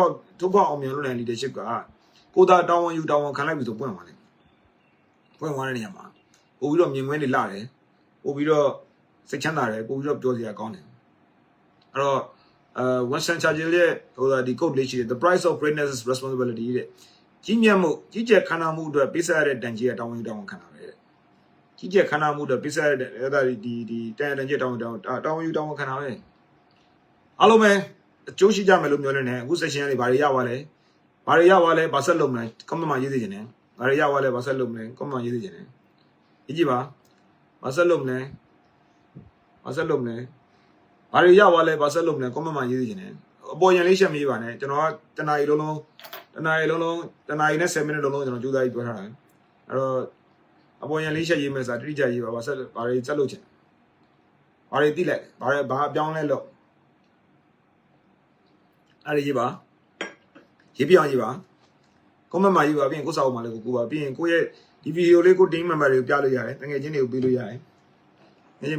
နောက်တစ်ခေါက်ပြန်ကြည့်တင်တယ်ကျွန်တော်ကြံပေးကြတာဖြစ်နိုင်2ခါလောက်ပြန်ကြည့်ပါနောက်ပြန်ကြည့်ပါအဲ့တော့နောက်တစ်ခုကတော့ဒီမှာရှိတဲ့မိတ်ဆွေတွေထဲမှာ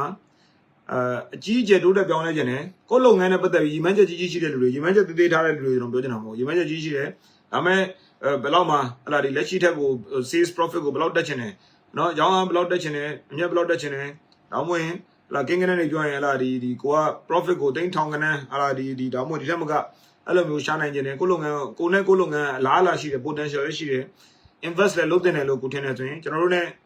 ਨੇ အဲ့ဒီခုနကတော့ TLG TLB PPC တဲ့နဲ့လာတက်ပါအဓိကတက်အောင် PPC ပဲအဓိကတက်အောင် PPC တက်ပါအဲ့တော့ PPC တက်ဖို့အတွက်ကကျွန်တော်တို့ prerequisite ခေါ်တာပေါ့နော်ရှေ့ကလိုအပ်ချက်က TLG နဲ့ TLB တက်ထား TLG 3ရက်တက် TLB 3ရက် TLB 4ရက်တက် PPC တက် PPC ကြော်တက်လို့မရအောင်ကြော်တက်ရင်လည်းကျိုးလဲရှိမှာမဟုတ်ဘူးအဲ့တော့တက်လို့ရတယ်အဲ့တော့ဒီ PPC ဆိုပြီးတော့ရက်ကြည့်ပါ PPC မြန်မာဆိုရက်ကြည့်ရင်မှာရှေ့မှာတက်ထားတဲ့လူတွေအများကြီးတွေ့လိမ့်မယ်အဲ့တော့မြန်မာနိုင်ငံမှာရှိတဲ့နာမည်ကြီးရွှေဆိုင်တွေဒါမှမဟုတ်စားသောက်ဆိုင်တွေဒါမှမဟုတ်ဒီလုပ်ငန်းတွေ trading တွေအများကြီးတက်ထားကြပါတယ်ဆိုတော့အဲ့တို့ကြောင့်ဒီမှာအခုရဲမှာလည်း PPC ဒီမှာအများကြီးရှိပါတယ်အဲ့တော့ game တွေထဲမှာ PPC TLG TLB PPC တန်းတန်းတွေတက်ချင်တဲ့သူတွေရှိခဲ့ရင်comment ရေးခဲ့ပါကျွန်တော်ရဲ့ Facebook page ကိုအဲ့ဒါဒီ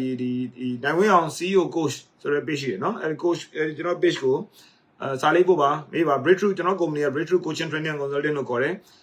professional business coaches alliance မြန်မာဆိုပြီးတော့ PPC မြန်မာဆိုပြီးတော့လည်း page ရှိတယ်အဲ့တော့ breakthrough publishing house ဆိုပြီးတော့လည်းကျွန်တော်စာအုပ်တွေထွက်ထားတာရှိတယ်ကျွန်တော်စာအုပ်7အုပ်လောက်ရှိတယ်အဲ့ဒါတွေဖတ်လိုက်ရတယ်အဲ့တော့ BPH library ဆိုပြီးတော့ကျွန်တော်တို့free audio app application နဲ့ရှိတယ်ကြည့်ပါအဲ့တော့ TLG မတက်သေးရင် TLG TLB တက်ပါ TLG တက်ပြီးတော့ TLB မတက်သေးရင် TLB တက်ပါ TLB တက် PPC မတက်သေးရင် PPC တက်ပါ PPC အထိကိုမတက်သေးရင် PPC တက်ပါဒါမှ PPC သမားတွေတော့မှကျွန်တော်တို့ခုနောက်ပိုင်းမှာဒီ PPC level 2ပါညာကျွန်တော်ဆက်ပြီးလုပ်ပေးဖို့တွေရှိတယ်ဆိုတော့အရေးကြီးတာကျွန်တော်တို့လိုအပ်ချက်တွေပေါ်မှာမူတည်ပြီးတော့ဆက်လုပ်ပေးနေတာပါကျွန်တော်အခါလေးလိုတော့လေးလည်းပြောပြီးရွယ်တယ်ဆိုတော့ PPC မတက်သေးလို့ TLG TLB PPC တက်ချင်တဲ့မိတ်ဆွေတွေမရှိရင် comment ရေးခဲ့ပါကျွန်တော် page ကိုလည်းစာလေးပို့ပေးပါဆိုတော့အားလုံးပဲကျေးဇူးအများကြီးတင်တယ်ကျွန်တော်ဒီမှာခဏလေးကြာရင်ကျွန်တော် coaching နဲ့တနာရီလောက်လုပ်ဖို့ရှိတော့ကျွန်တော်ဒီမှာလေးနားပါမယ်အားလုံးပဲကျွန်တော်ပြောတာနည်းနည်းလေးများတယ်လို့ထင်လို့เนาะပြောမှဆိုမှရှိလို့မှခံစားရင်ခွင့်လုပ်ပေးပါကျေးဇူးအများကြီးတင်ပါတယ်အားလုံး result ထွက်စေချင်ပါတယ်အဲ့တော့အချိန်မရှိဘူးဟိုလိုလုပ်စရာအချိန်လုံးဝမရှိเนาะအဲ့တော့ကျွန်တော်အားလုံးကြားကျင်တဲ့စကားထက်ကျွန်တော်ကြားတဲ့စကားပြောတယ်လို့ကျွန်တော်ယူဆပါတယ်ဒါပေမဲ့ကျွန်တော်ပြောတာမြန်လိုအပ်ချက်မြန်ရှိခဲ့ရင်အဲ့ဒါဒီခွင့်လုပ်ပေးဖို့ပြောချင်ပါတယ်အားလုံးပဲကျေးဇူးအများကြီးတင်ပါတယ် PPC တက်ချင်တဲ့သူတွေဒီ comment မှာရေးခဲ့ပါကျွန်တော်ဒီမှာဆက်သွယ်ပေးပါမယ်เนาะကျွန်တော်ရဲ့ဟိုဟာကိုလည်း page ကိုလည်းစာပို့ပြီးတော့မြင်မြန်စုံစမ်းလို့ရပါတယ်အားလုံးပဲကျေးဇူးအများကြီးတင်ပါတယ်ခက်ခဲကာလကိုကြော်ဖြတ်နိုင်ပါသေးအားလုံးပဲအလုပ်ကိုင်အားလုံးအဆင်ပြေပါသေးအဲ့တော့တရားတွေပဲလည်းလုပ်နိုင်ပါသေးเนาะအားလုံးပဲကျေးဇူးအများကြီးတင်ပါတယ်เนาะလူများကိုလည်းစောင့်ရှောက်နိုင်ပါတယ်